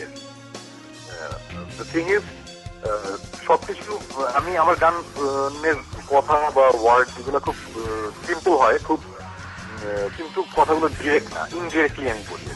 ফলে আমার 99% গান মোস্ট অফ দ্য সং দিয়ে লাইফ দিয়ে লেখা, কিন্তু তার মানে এই না যে লিটারেলি আমি যা বলতেছি ওইটাই সত্যি আছে। তবে সুমন অর্থহীন মোস্ট অফ দ্য সং আমার নিজের লাইফ নিয়ে লেখা, কিন্তু তার মানে এই ঠিক লিটারেলি বলা হচ্ছে ওয়ার্ড বাই ওয়ার্ড ওই জিনিসটা ঠিক না, এই হচ্ছে ব্যাপার।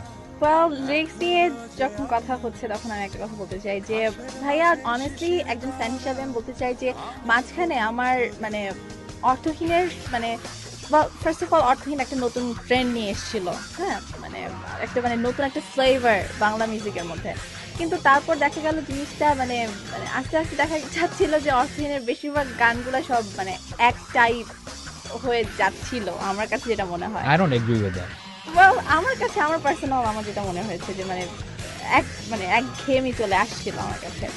কিন্তু তারপর আবার মানে বিবর্তন একটা খুবই একটা জোস একটা অ্যালবাম ছিল। আর আপনার কন্ট্রিবিউশন যেটা যে আগন্তুক 1, 2, 3-তে মানে আন্ডার আন্ডারগ্রাউন্ড ব্যান্ড একটা একটা মানে রেভলিউশন আমি বলতে পারবো, কারণ সবাই একসাথে আসা, একসাথে গান করা একটা অন্যরকমই। তারপর আবার হচ্ছে অসমাপ্ত গানটা শুনে আবার আমার টোটালি আমি আবার অর্থহীন ফাইট হয়ে গেছি, আবার অর্থহীনে চলে এসেছি। তো মানে আপনাদের মানে এই যে মানে মাঝখানে একটু একঘেয়ে থাকা, আবার নতুন ইতে চলে আসা, মানে এই আপস অ্যান্ড ডাউনস, এটা মানে আপনারা কিভাবে দেখেন মিউজিশিয়ানরা? Well, the thing is, অর্থেনের ব্যাপারটা, first of all, মানে I saw it coming, এই কোশ্চেনটা। The thing is, অর্থহীনের গান অনেক, অবশ্যই আমি বলবো যে হ্যাঁ, অনেক গানই আছে এক ধাঁচের। এখানে একটা ব্যাপার হচ্ছে যে আমরা চাইলে আজকে ডিফারেন্ট টাইপের গান করতে পারি। আমরা চাইলে আজকে আমাদের অ্যালবামে 10টা রেগে দিতে পারি, বা 3টা জ্যাজ গান দিতে পারি, অনেক কিছু করতে পারি, বা নিউ মেলোডিস বা অনেক ধরনের জিনিস করা যায়। The thing is, অর্থনের 60-70% গান আমার লেখা বা সুর করা থাকে, বা আমার কম্পোজিশন থাকে, অ্যারেঞ্জমেন্ট আমরা সবাই মিলে দিচ্ছি। এখানে ব্যাপারটা হচ্ছে যে যখন আমি যেটা বলবো যে অর্থহীন মিউজিক বা অর্থহীন যে মিউজিক করে, বা আমি যে পার্সোনালি আমার সলো আমি যে মিউজিক করি, এটার পিছনে একটা কারণ হচ্ছে, একই রকম হওয়ার কারণ হচ্ছে আশেপাশের মানুষজন কিভাবে জিনিসটা নিচ্ছে, ওটাকে মানে যেটাতে জোর দিই সেটা হচ্ছে যে আমি কি নিজে স্যাটিসফাইড কিনা, যে আমি যে মিউজিকটা করছি এটা থেকে আমি নিজে খুশি কিনা। কারণ আমি যদি একটা গান করলাম, সেটা আমার নিজের কাছে ভালো লাগলো না, মানুষের ভালো লাগলো, তখন স্বাভাবিকভাবে কিছু একটা ইয়ে থাকে যে এই গানটা তো অত ভালো ছিল না, কেমন জানি, কিন্তু ওটা আর কি। যে কারণে সেই ধরনের সুর, যে ধরনের লিরিক্সে আমরা নিজেরা কমফোর্ট ফিল করি, আমরা ওই ধরনের জিনিস করি। এবং আনফর্চুনেটলি ওটার যেহেতু আমরা কয়েকজন মানুষ, সেটা একরকম হচ্ছে। তবে মানুষের আমাদের যখন গানগুলো কম্পোজ করি, তখন আমাদের মেন্টাল স্টেট, তখনকার আশেপাশের অবস্থা, সবকিছুর উপরেও গানগুলো ডিরেক্ট ভাবে আমি বলবো ডিপেন্ডেন্ট। এইবার যে অ্যালবামটা আসছে এটা ডিফারেন্ট হবে, বিকজ মাঝখানে 2টা অ্যালবামের সময় আমি ইউ ছিলাম, ফিজিক্যালি অসুস্থ ছিলাম, আমার হসপিটালে যাওয়া আসা করতে হতো, আমার মুখের প্রবলেম ছিল একটা, আমার ইনজেকশন দিতে হতো প্রায় 2-3 মাস পর পর, তবে আমার মুখের লেফট সাইডের লিগামেন্ট গুলো ছিঁড়ে গেছে, ফলে আমার গান গাওয়াটা একটু কঠিন ব্যাপার ছিল। অনেক ঝামেলার মধ্যে দিয়ে আমরা অ্যালবামে কাজ করেছি, তারপরে করেছি। ফলে তখন আমাদের মাথায় অ্যাকচুয়ালি যা কাজ করতো, যেভাবে করতাম ওইভাবেই করতাম। এখন নতুন অ্যালবামের গানগুলো আরেকটু ডিফারেন্ট হবে আশা করতেছি। আর আরেকটা ব্যাপার এখানে আছে, সেটা হচ্ছে যে এবারের অ্যালবামে মোটামুটি ভাবে বলা যে ধ্রুবক যে অ্যালবামটা ছিল, লাস্ট যে অ্যালবামটা আমরা করেছিলাম, অ্যালবামটার কাজ শুরু হওয়ার ঠিক আগে আগে শিশির এবং রাফা এই দুজন জয়েন করে আমাদের ব্যান্ডে। তারা জয়েন করার পরে তাদের অ্যাকচুয়ালি তেমন কোনো কন্ট্রিবিউশন তারা অ্যালবামে ছিল না, তারা করতে পারেনি, কারণ তারা অ্যালবামে ব্যান্ডে জয়েন করার সাথে সাথে অ্যালবামটা রিলিজ হয়। কিন্তু এবারের অ্যালবামে তারা তাদের ফুল মানে 100% এফোর্ট দিচ্ছে। প্লাস আমাদের যে একটা ভয়ঙ্কর প্লাস পয়েন্ট হচ্ছে টল ভাই জয়েন করেছে, মানে তারও অনেক ইনপুট এবার অ্যালবামে থাকবে। ফলে এবার ব্যাপারটা যেটা হবে, আগে যেমন ছিল আমি, টিটু, শুভ, আমরা 3জন মিলে করতাম, কিন্তু এবার দেখা যাচ্ছে যে আমি আর শুভ আছি, সাথে আরো নতুন 3জন এসে অ্যাড হয়েছে। ফলে ডেফিনেটলি এবারের গানগুলো অনেক ডিফারেন্ট হবে আমি আশা করছি। কিন্তু অবশ্যই এবার গানটা শুনে মানুষজন বুঝতে হবে এটা অর্থহীনের গান, অন্য কারো গান এরকম মনে হবে না আমি আশা করছি। মাঝখানে আমাদের গানটা অনেক মনোরঞ্জন ছিল, আমি অবশ্যই এটা আমাদের ইন্টেনশন, কারণ আমরা এর বাইরে যেতে চাইনি। আমাদের মনে হয়েছিল যে এটা করলে আমরা নিজেরা খুশি থাকবো, এই কারণে আমাদের করা। এখন যেহেতু নতুন মিউজিশিয়ানরা এসেছে আমাদের ব্যান্ডে, ইনপুট দিচ্ছে, ফলে গানের স্টাইলও ডেফিনেটলি চেঞ্জ হচ্ছে। এটাও যে আমরা ইন্টেনশনালি করছি তা না, সবাই একসাথে শেয়ার করে মিউজিকটা করছে, দেখে ডিফারেন্ট হবে আশা করছি। ভাইয়া তখন হচ্ছে মানে কথা প্রসঙ্গে যে তখন বললেন যে আপনার মানে জতে সমস্যা ছিল, মানে ডক্টর বলছে যে কানে হবে, তো মানে আপনি একটু আগেই বলছিলেন যে গান ছাড়া আপনি বাজেন না, আপনি গানের মানুষ, তো তখন এই জিনিসটা কিভাবে আপনাকে হিট করেছিল? স্পেশালি যখন মানে আমরা শুনছি যে আপনি নাকি এমন একটা পজিশনে চলে গেছিলেন যেখানে ডাক্তার বলছে যে আপনি আর গান গেতে পারবেন না। সো হ্যাঁ, ডেফিনেটলি মানে ডক্টর পুরোপুরি বলে দিয়েছিল যে আমি আর কোনোদিন গান গেতে পারবো না। তো ওই সময় আমি খুব আপসেট ছিলাম ডেফিনেটলি, কিন্তু তারপর মুখের ব্যাপারটা অনেকটা মনের জোরে ঠিক হয়েছে, বিকজ আমি তারপরে যখন ডক্টরের কাছে যাই, ডক্টর আমাকে বলে যে মিরাকল দিয়েছো, আমি এখনো জানি না। তারপর আমি 2 মাস পরপর যাই, আমার ইঞ্জেকশন দিতে হয় মাঝে মধ্যে, ইদানিং ইঞ্জেকশন আর দেওয়া লাগছে না আর কি। ফলে তখন আমি খুব আপসেট ছিলাম, আমার ধারণা ছিল যে মিউজিক বন্ধ হয়ে গেল, মিউজিক করা হবে না, ট্রেন ভেঙে গেল, এই টাইপের ব্যাপার হয়ে গিয়েছিল। আমরা অনেকদিন অফ ছিলাম, তো এখন আবার মনে হচ্ছে যে না, সবকিছু আগের চেয়ে অনেক বেটার, এবং আমার ইনফ্যাক্ট হাতেও একটা সমস্যা আছে ছোট, এটা আমার অপারেশন করতে যাবো আমি আগামী পরশু দিন। ওটা হয়ে গেলে তারপরে আমার ধারণা ফুল এই ফেব্রুয়ারির মিড থেকে আমরা আবার ফুল সাইজের কনসার্টে নামছি, মানে আমরা প্রচুর কনসার্ট করবো এবং অ্যালবামের কাজও আমরা সাথে শেষ করবো। তখনও খুব ইয়ে ছিল, আপসেট ছিলাম আর কি। তো এখন আমি আর আপসেট নাই আর কি। আমরাও আপসেট না ভাইয়া, হ্যাঁ, আমরা যারা কারণ- ফ্যান আমরাও। কারণ আপনি যদি বেস না বাজান তো বাংলাদেশে আর কে বেস বাজাবে বলেন? হ্যাঁ, সেই প্রসঙ্গে আসতে হয়, আপনি তো বেস বাবা। সো আমাদের ফোরামে মানে সব মেম্বারদের এক কোয়েশ্চেন যে কিভাবে আসলো, মানে কে দিল না, কে দিল, কোথা থেকে, কোত্থেকে কেন? আসলো, হিস্ট্রি বেস বাবা।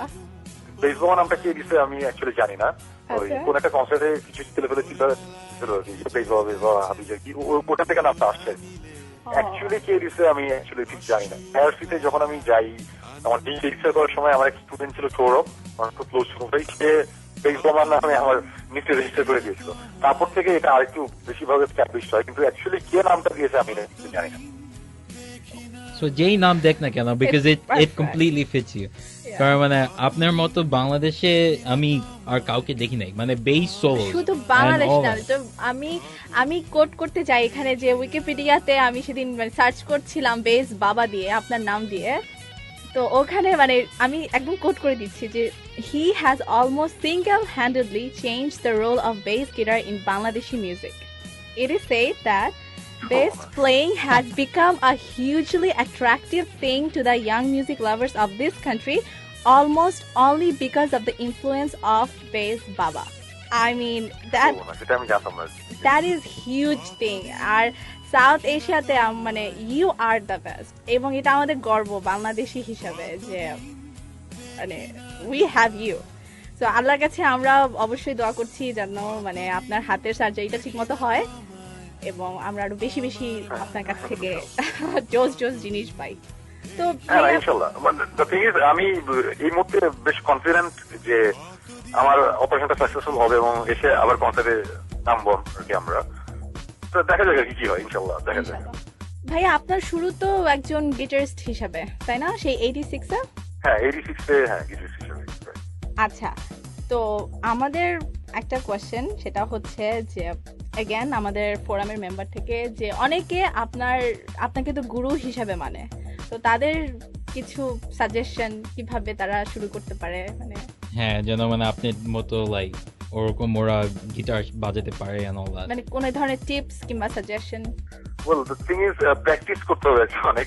এটা শুনলে সবাই একটু বিরক্ত হয়, কিন্তু এটাই অ্যাকচুয়াল ব্যাপার। অনেক প্র্যাকটিস করতে হবে এবং ধৈর্য থাকতে হবে। ধৈর্য না থাকলে আবার সমস্যা আর কি। এছাড়া তেমন কিছু বলার নেই।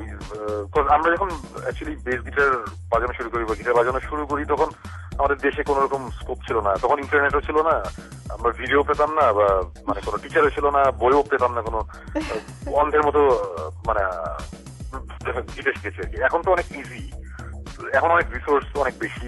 আমার মনে হয় একটু ধৈর্য ধরে যদি ঠিক মতো প্র্যাকটিস করে সবাই, রেগুলার মিনিমাম 1 ঘন্টা একটানা প্র্যাকটিস করতে হবে। এটা খুবই দরকারি আর কি বিজ্ঞানীদের জন্য।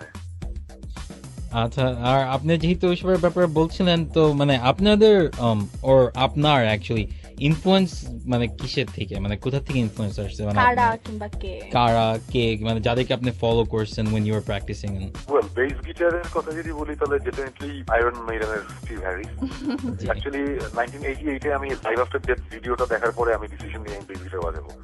এর আগ পর্যন্ত আমার ধারণা ছিল আমি লিড গিটার বাজাবো, কিন্তু আমি কনসার্ট দেখার সাথে সাথে আমি ডিসিশন চেঞ্জ করি, বলে যে না, আমার বেস গিটার বাজাতে হবে। এটা একটা বিশাল ব্যাপার। আরেকটা জিনিস হচ্ছে, ওই ইয়ারেই আমি রকস্টারের একটা কনসার্ট দেখছিলাম, ওখানে কমল ভাই বেসিস্ট ছিল আর কি, কমল ভাই বেস বাজাচ্ছিল। ওটা আমাকে ভয়ঙ্করভাবে মানে ইনফ্লুয়েন্স করে আর কি বেস গিটার বাজানোর পিছনে। এই জনের নাম ডেফিনেটলি আমি বলবো। আর আপনার ভোকালস এর দিক থেকে? Vocal actually the thing is, আমি নিজেকে অ্যাকচুয়ালি ফার্স্টে দেখি একজন বেসিস্ট, তারপর আমি নিজেকে দেখি একজন লিরিসিস্ট, তারপর আমি দেখি আমি নিজে একজন ভোকালিস্ট। ফলে ওই আমি কখনো সারেগামা শিখি নাই, কিছু হয় না, এটা অটোমেটিক জাস্ট গাইছি। আমি যেহেতু কোনোদিন এটা প্র্যাকটিস করি নাই, ফলে আমি কাউকে বলতে পারতেছি না কিভাবে প্র্যাকটিস করতে হবে। তার মানে কি আপনি সকালে উঠে রেওয়াজ করেন না? আমি জীবনে করি নাই। ভাইয়া, you are not the only person. আমরা আপনার সাথে কথা বলার আগে এলিটা আপুর সাথে কথা বলছিলাম, she said the same thing যে এটা মানে ছোট কাল থেকে মানে কখনো ভাবে সারে গামা শেখা হয় নাই, রেয়াজ শেখা হয় নাই, it just came to her. So kind of nice, like আমরা যারা আছি আমাদের মানে এটা একটা যে well we cannot আমরা ওদের মতো হতে পারি চেষ্টা করলে, why not? হ্যাঁ ডেফিনেটলি, মানে কিন্তু again প্র্যাকটিস করতে হবে। আমি আমার লাইফের ফার্স্ট যে গান আমি গেছিলাম মানে ওটার ইভেন আমি জানতাম না ওই গানটা আমার গাওয়ার কথা। আমি আরেকজনের জন্য গানটা গিয়েছিলাম, পরে গানটা একটা মিক্স অ্যালবাম রিলিজ দেয়, তারপর আমি জানি যে গানটা আমার গাওয়া। কোন গান এটা? আমি নিজেই জানতাম না যে আমার গাওয়া। এটা হচ্ছে কোন এক নিঝুম রাতে, এটা ঝড় নামে একটা মিক্স অ্যালবামে 93 অথবা পরে রিলিজ হয়েছিল। আচ্ছা আচ্ছা, যেটা পরে আপনি মানে সুমন অর্থিনে যেটা অ্যাড করা হয়েছে, রাইট? হ্যাঁ, পরে আমার ফার্স্ট সোলো ছিল আর কি।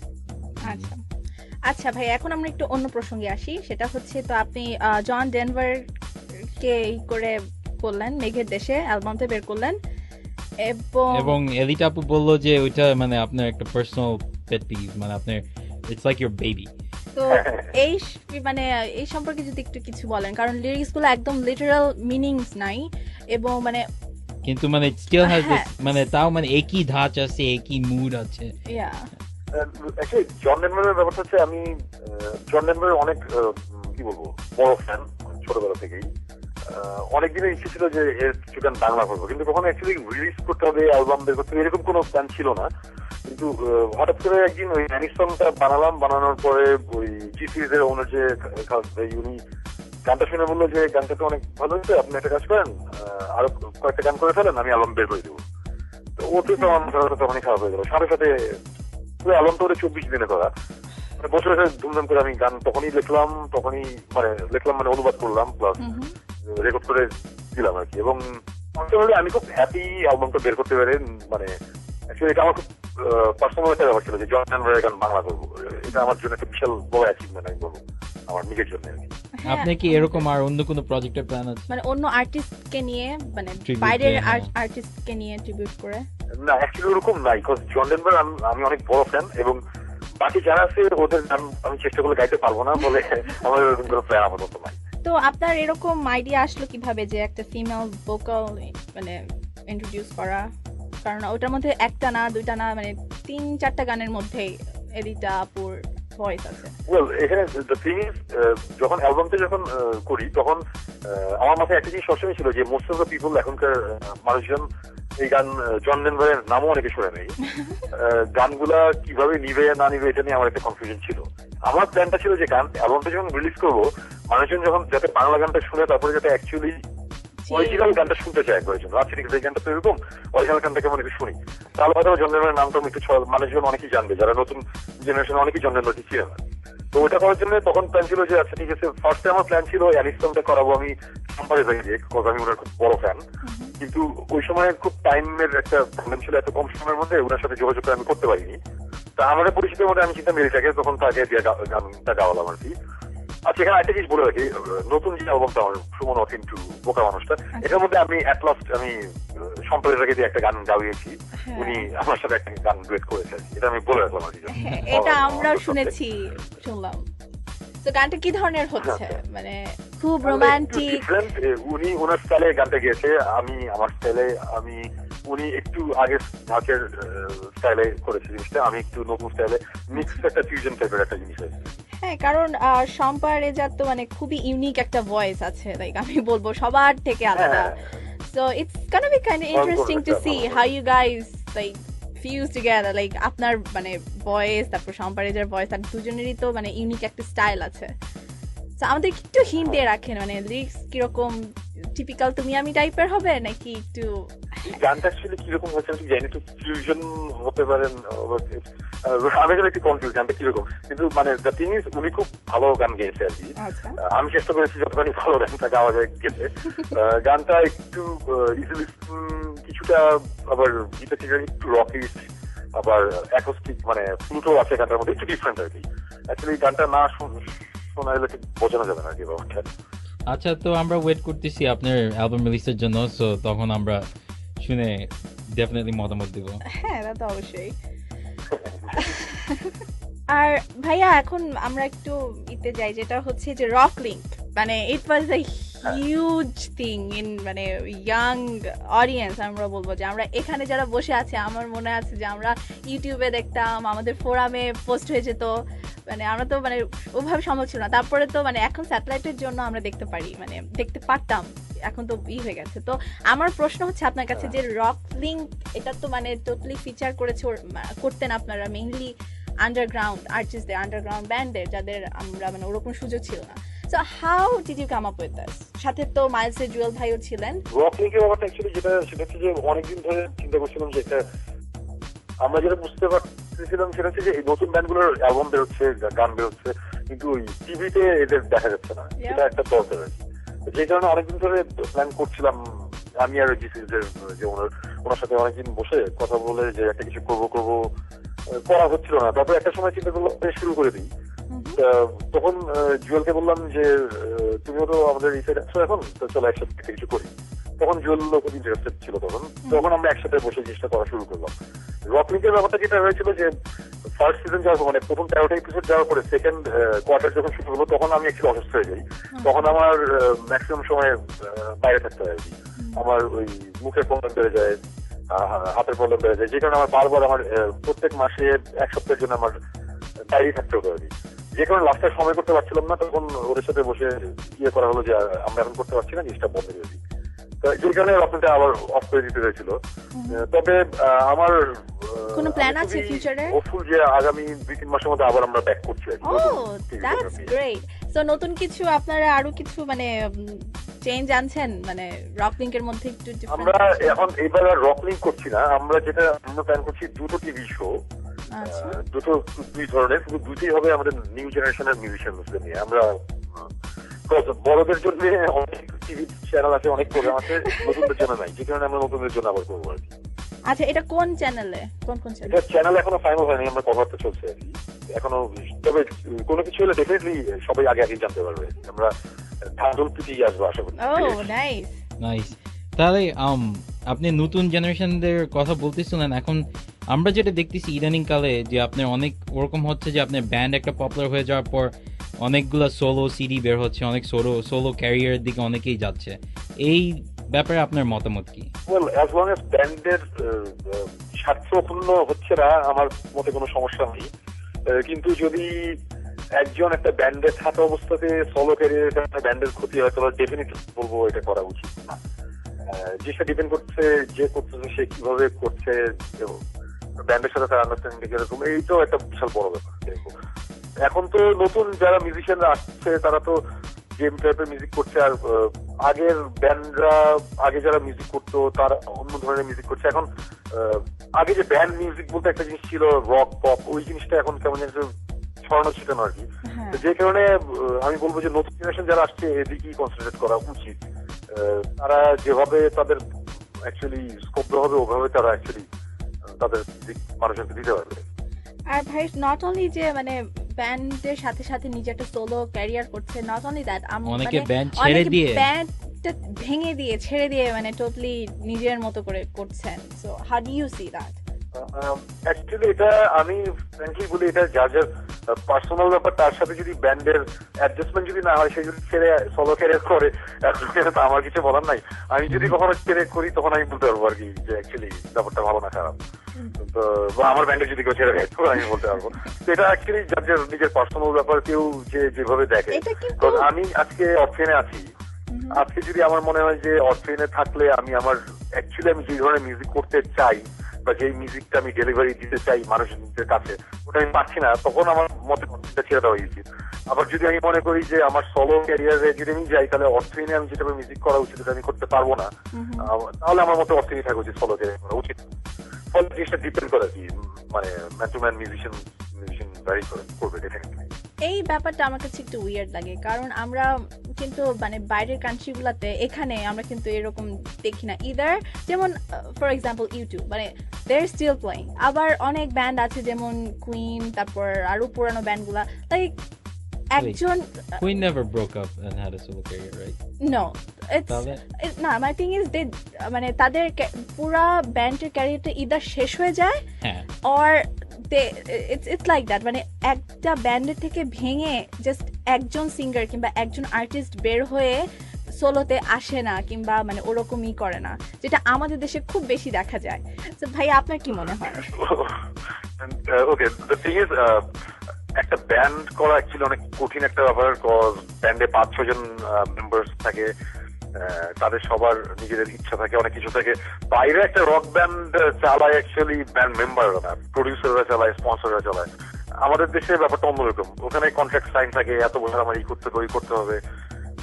আমাদের দেশে আজকে আমার ভালো লাগতেছে না, আমি যাম ইজি, কারো কিছু বলার নাই, কারো কিছু করার নেই, ফলে ডিফারেন্ট, ডেফিনেটলি দুইটার সিনারিও ডিফারেন্ট, ফলে ব্যাপারটাও একটু ডিফারেন্ট। তো আপনার কি কিছু বলার আছে আমাদের পোলাপাইন ফোরামের সবকিছু নিয়ে, বা পোলাপাইনদের? আমাদের সাইট ভিজিট জীবনে করেছেন? কখনো এই ধরনের ইন্টারভিউ দেই নাই ওভারসিজ টেলিফোন কলে। ডেফিনেটলি আমার একটু অন্যরকম লাগছে। হ্যাঁ না, পোলাপাইন.com সম্বন্ধে কি বলবো? ওকে, দ্য থিং ইজ, আমি আজকে জানলাম যে এখানে গান স্ট্রিম করানো হয় নতুন অ্যালবাম বের হলে। আমি বলবো এটা খুবই ভালো একটা উদ্যোগ, এবং যদি MP3 সেল করার কোনো ব্যাপার ট্যাপার করা যায় তাহলে আমি বলবো জিনিসটা আরো ভালো হবে।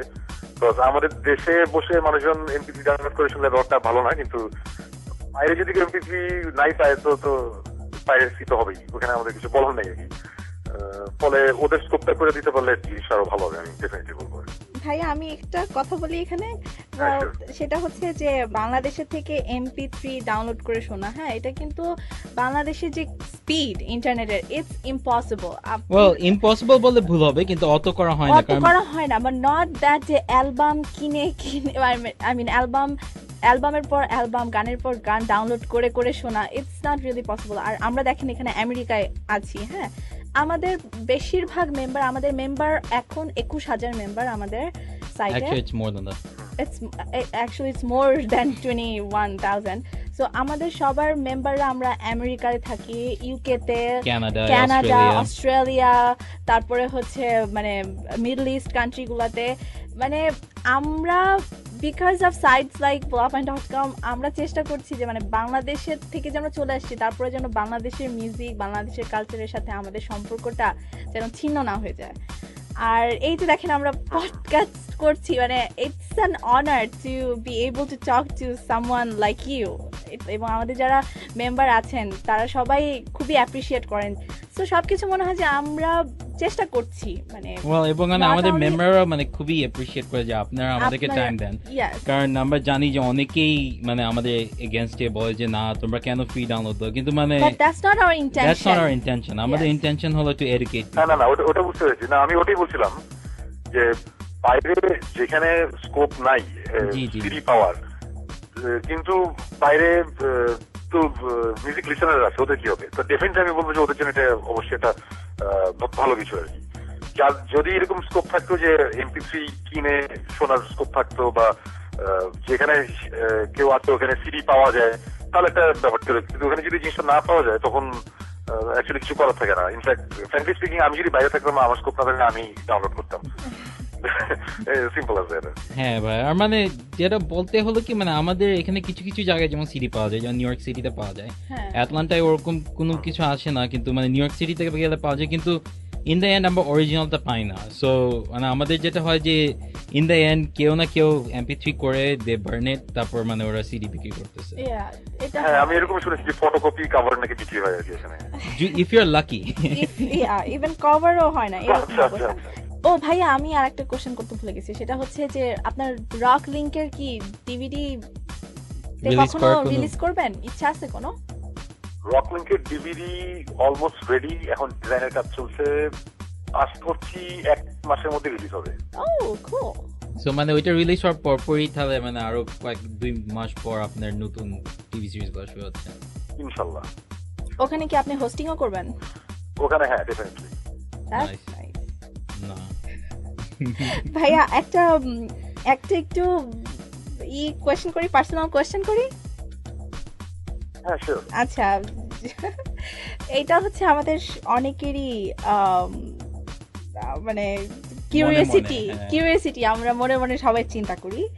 জিনিসটা হচ্ছে যে আপনার মানে আপনার ইতে কি বলে বুঝতে পারছি না কি ওয়ার্ডিং করবো। মানে আপনার যে ধরেন আমরা জানি আপনি শিখছেন এবং ওরকম সবকিছু, কিন্তু মানে সবার যে কোয়েশ্চেনটা আসে যে আপনার এমন মানে ড্রামাটিক ওয়েট লস যেটা, এবং মানে সবাই মানে কোয়েশ্চেন করে যে হাউ ইজ ইট পসিবল, এটা কেমনে সম্ভব। মানে আমি জানি অনেকে they were like impressed, they were like okay, মানে যদি সুমন ভাই করতে পারে আমরাও if he can do it we can do it, so what's the secret? Okay, well এখানে অ্যাকচুয়ালি কোনো সিক্রেট নাই, সিম্পল কথা, সেটা হচ্ছে যে আমি 2.5 বছর আগে 381 পাউন্ড ছিলাম। এই মুহূর্তে আমি এখন কত পাউন্ড জানি না, আমি 190 পাউন্ড লুজ করছি লাস্ট 2 বছরে। এটার পিছনে কারণ হচ্ছে 1.5 বছর ভাত খাওয়া যাবে না, 1.5 বছর খালি টোস্ট বিস্কিট, চা, শশা আর ডাল খেতে হবে। ডাল মানে ডাল আর কি, বুটের ডাল, অন্য কিছু না। আর 2 ঘন্টা টেবিল টেনিস খেলতে হবে, 1 ঘন্টা দৌড়াতে হবে ট্রেডমিলে। এরকম ভাবে যদি অমানসিক ভাবে যদি একটা মানুষ 1.5 বছর চালাতে হবে, ডেফিনেটলি করে যাবে। 1.5 বছর? আপনার না, আপনি আসলেই পারফেক্ট ক্যাপ্রিকর্ন ভাইয়া, যাই বলেন, আপনি আসলেই perfect Capricorn. Strong will power এবং strong will power. The thing is, আমি যেটা বুঝি যে উইল পাওয়ারটা একটা বিশাল ব্যাপার, ওইটা থাকলে আমার ধরনের এটা পসিবল আর কি, এছাড়া সম্ভব না। বিকজ আমি শুকানোর পেছনে আমার কোন রকম, অনেকেই আমাকে জিজ্ঞেস করছে আমি অপারেশন করতে কত টাকা লাগছে, কেমনে করে, অনেকে অনেক কথা জিজ্ঞেস করছে আমাকে। এরকম একটা ঘটনা আছে, মজার ঘটনা বলি, সেটা হচ্ছে যে একটা কনসার্টের ব্যাক স্টেজে একটা খুব সিনিয়র মিউজিশিয়ান আমাকে বলে যে কিরে তুই অপারেশন করছিস, কত টাকা লাগছে? আমি বলছি না সরি, আমি অপারেশন করিনি। বলছে না তুই চাপা মারছিস, নিশ্চয়ই অপারেশন করছিস। আমি ব্যাক স্টেজে তখন আমার শার্ট খুলে দেখা দিচ্ছে, দেখেন কোনো সার্জারি করিনি, থাকলে দাগ থাকতো। তখন সে আমাকে বলছে না তুই বস। এটা সত্যি ঘটনা, এটা বেশি দিন আগের কথা না, 4-5 মাস আগের ঘটনা। তো ব্যাপারটা চলছেই, উইল পাওয়ার অনেক বিশাল ব্যাপার। আমি প্রত্যেকে সোডা খেতাম অনেক বেশি, 1 লিটার 2 লিটার কোক রেগুলার খেতাম, কোক পেপসি যাই পাই। হঠাৎ করে একদিন ডিসিশন নিলাম আমি কোক পেপসি খাবো না। আমি এখনো পর্যন্ত জিব্বাতে টাচ লাগাই নাই, এটা 2 বছর হয়ে গেছে। আমি কোনো সোডা খাই না, আমি ভেজিটেবল ছাড়া কিছু খাই না, এইভাবে আমি চলছি, 1.5 বছর চলছি। প্রতিদিন 2 ঘন্টা টেবিল টেনিস খেলছি, তারপরে সকালবেলা 1/2 ঘন্টা, রাতে 1/2 ঘন্টা ট্রেডমিলে দৌড়েছি। এটাই আর কি, এটাই হচ্ছে সিক্রেট, এটা তেমন কিছু নাই। ভাইয়া এখন একটু সিরিয়াস একটা কোয়েশ্চেন করি, সেটা হচ্ছে আপনি তো আমাদের আন্ডারগ্রাউন্ড ব্যান্ডের গড, আপনাকে অনেকেই গুরু, মানে আপনি কিভাবে দেখছেন? মানে আন্ডারগ্রাউন্ড অনেকে বলেন যে মানে অনেক মোটামুটি চলে টাইপের ব্যান্ডগুলো, মানে কিডস, দে কল দ্যাম কিডস, ওরা আন্ডারগ্রাউন্ড লেভেলটাকে ওরা কাজে লাগাচ্ছে just to get away with their music. So এইটাকে আপনি কিভাবে দেখছেন? ওয়েল দ্য থিং ইজ, যারা এই কথা বলতেছে তাদের একটা সময় চলে টাইপের ইয়ে ছিল, ব্যান্ড ছিল। স্টিভ ভাই স্যাটিনের মতন গিটারিস্টরাও প্রথমে যখন গিটার হাতে নেয় তখন তাদের কেউ না কেউ বলছিল যে এটা ই, এটা এ, এটা ডি, এটা জি। দ্য থিং ইজ, কেউ কোনো মিউজিক শুরু করলে বা যা কোনো কিছু শুরু করলেই তাদের ফার্স্টে তারা নভিস থাকে, আস্তে আস্তে তারা ম্যাচিউর হয়, আস্তে আস্তে তারা ভালো হয়। এখন আমি যেটা বুঝি যে আন্ডারগ্রাউন্ড নাম কেউ যদি মিস ইউজ করে থাকে তাহলে এটা করছে এরকম কিছু মিউজিশিয়ান, এরকম কিছু লোকজন যারা নতুন জেনারেশনের মিউজিশিয়ানদের পছন্দ করছে না অথবা তাদেরকে থ্রেট হিসেবে মনে করছে। দ্য থিং ইজ, আন্ডারগ্রাউন্ড মানে খারাপ কিছু না, মিউজিকের ক্ষেত্রে আন্ডারগ্রাউন্ড মানে অন্য একটা জিনিস। এই জিনিসটা ফার্স্টে তারা বুঝলেও মানুষজনকে বুঝাতে নারাজ। তারা যদি আন্ডারগ্রাউন্ড নিয়ে কেউ যদি আন্ডারগ্রাউন্ড নামটার কেউ যদি মিস ইউজ করে, এটা হচ্ছে তারা আন্ডারগ্রাউন্ডটাকে খারাপ বলছে। দ্য থিং ইজ, আজকে অর্থহীনের কথা বাদলাম, আর্টসেল, ব্ল্যাক, 56, এদের এখনো বলা হয় আন্ডারগ্রাউন্ড ব্যান্ড। আমি কোনো কারণ খুঁজে পাই না কেন এরা আন্ডারগ্রাউন্ড ব্যান্ড। আর্টসেল ব্ল্যাকের যেই পরিমাণ ফ্যান বাংলাদেশে আছে, যে পরিমাণ অ্যালবাম বিক্রি হয়, তার একটা কনসার্টে যে পরিমাণ টাকা নেয়, এই পরিমাণ টাকার তো 50%, 25% তো সো কল্ড সিনিয়র মিউজিশিয়ানরা এখনো পায় না, ওদের কেউ ডাকেও না। তো আমি বলবো এগুলো জাস্ট জেলাসি, এগুলো হচ্ছে আর কিচ্ছু না, জাস্ট সিম্পল। আমি একটা কথাই বলবো, নিজেদের অবস্থান এখন নগরে এবং তারা এটা এক্সিস্ট করতে পারছে না দেখে এটা কথা বলতে বলছে, এছাড়া আমার কিছু বলার নেই এখানে। খুবই ভালো বলছেন, খুবই ভালো বলছেন ভাইয়া, থ্যাংক ইউ। আমরা এই ধরনের অ্যানসার আমরা এক্সপেক্ট করছিলাম আপনার কাছ থেকে। Well the thing is, music এরকম একটা জিনিস, এটার কোনো গন্ডি নাই এবং এটা চেঞ্জ হয় আস্তে আস্তে। সোসাইটি, মানুষের জনের টেস্ট, সবকিছুর সাথে সাথে মিউজিকও চেঞ্জ হয়। আজকে অনেকে এই ধরনের মিউজিককে খারাপ বলছে এবং আমি শিওর ওরা যখন মিউজিক শুরু করেছিল ওদের মিউজিককে তখন তাদের আগে জেনারেশনও খারাপ বলেছিল। কিন্তু আলটিমেটলি ওদের কথাটা টিকে নাই, ওরাই একটা সময় এসে একটা পজিশনে আসছিল। আজকে নতুন ব্যান্ডরাও আরেকটা পজিশনে আসবে, একটা সময় এরাও বুড়া হয়ে যাবে, নতুন ব্যান্ডরা আসবে। এটাই সিস্টেম, এটাই নিয়ম, এটাই সাইকেল আর কি। এটা যদি আমরা একসেপ্ট করে নিতে পারি তাহলে আমাদের জন্য অনেক ভালো, আর আমরা যদি করতে না পারি তাহলে আমাদের পুরা মিউজিশিয়ানদের মতন অবস্থা হবে, এটা ঠিক না আর কি। তো ফলে আমি যেটা বলবো যে সামনে সময় আসছে, নতুন মিউজিশিয়ান যারা নতুন মিউজিক করছে এদের টাইম আসছে খুব শীঘ্রই। 5 বছর আগে কেউ চিন্তা করতে পারতো না এরকম অবস্থা হবে। এবং আমি খুব কনফিডেন্টলি বলতে পারি ইনশাল্লাহ 5 বছর পরে বাংলাদেশের ব্যান্ড মিউজিক রুল করবে এই ব্যান্ডগুলা। এটাই হওয়ার কথা, এটাই নিয়ম। ফলে হ্যাঁ, আমি অনেকখানি কনফিডেন্ট। আমিও একই কথা বলবো যে হ্যাঁ, সামনে আসছে নতুন ধরনের গান আসছে। এখন অনেকে গালি দিবে, তখন 5 বছর পর সবাই অ্যাপ্রিশিয়েট করবে, এটাই হবে। জি ভাই, আপনারা গান করবেন এবং আমরা আছি, আমরা অ্যাপ্রিশিয়েট করতে আছি এবং যেভাবে যতদূর আমরা পারি আমাদের সামর্থ্য মতো আমরা সেটা করব। আচ্ছা ভাইয়া, আমার পক্ষ থেকে লাস্ট কোয়েশ্চেন হলো, আপনি কি গিটার বাজান? অনেকেরই জানার খুব শখ। আমি এই মুহূর্তে বাজাই এমপিডি, মাইকেল টোবায়াস ডিজাইন। এটা হচ্ছে ওয়ার্ল্ডের one of the most famous bass guitar luthiers এর মধ্যে একজন, মাইকেল টোবায়াস। এই গিটারটা কাস্টম মেড, মাইক নিজের হাতে আমাকে এটা বানিয়ে দিয়েছিল। এবং এটা কি বলবো, এটার অনেক কাহিনী। এনিওয়েজ, আমি মাইকেল টোবায়াসের আমি অফিসিয়াল এমপিডি বেস প্লেয়ার, ফলে ডেফিনেটলি আমি অনেক ডিসকাউন্ট পেয়েছিলাম, নাহলে এটা করতে পারতাম না। এবং এই বেস গিটার বাজাচ্ছে এবং এই বেস গিটার মানে অর্ডার দেওয়ার আগে ইনফ্যাক্ট সে আমার হাতের মাপ পর্যন্ত নিয়েছিল, যাতে আমি খুব কমফোর্টেবল বেসটা বাজাতে পারি। এবং ব্যাপারটা তাই হচ্ছে যে আমি এর চেয়ে কমফোর্টেবল বেস এখনো পাইনি, তবে এটা আমার হাতের মাপে বাড়ানো তো, ফলে আসলে মানে আমাদের ভাষা নাই। তো ভাইয়া, খুবই ভালো লাগলো আপনার সাথে কথা বলে, খুবই খুবই ভালো লাগলো। এবং মানে আমারও মানে ব্যাপারটা নতুন, আমার কাছে ভালো লাগলো। আর আপনি যে মানে আমাদের সময় দিয়েছেন এত ঝামেলার পরেও, so thank you for that. এবং it's an honour to be able to talk to you. আর আমরা চাই যে আপনার সার্জারিটা যেন সাকসেসফুল হয় এবং আমরা তাকিয়ে আছি আপনার বোকা মানুষটার জন্য, অ্যালবামটার জন্য। অলরাইট, তাহলে খোদা হাফেজ। বেস বাবদ আমাদেরকে বললেনি, সুমনা অর্থহীন 2 বের হচ্ছে এখন মিড ফেব্রুয়ারি। অ্যান্ড কিছুদিন আগে আমরা অর্থহীনের অসমাপ্ত গানটার একটা মিউজিক ভিডিও দেখলাম, খুবই খুবই জোস একটা মিউজিক ভিডিও ছিল। আর হোপফুলি ওনাদের অ্যালবামটার মধ্যেও খুব জোস কিছু গান থাকবে এবং ওনার কথা শুনে আমরা এক্সপেক্ট করতে পারি যে hopefully we are gonna listen to something very different and unique and something very tasteful. এবং at the same time আমরা আরো আশা করতেছি আরো সুন্দর সুন্দর মিউজিক ভিডিও যেন আমাদের জন্য আসে। Absolutely. আর যে অ্যালবামটার কথা মেনশন না করলেই না, সেটা হচ্ছে শাহরুখ আরিফের ইতি তোমার প্রিয়।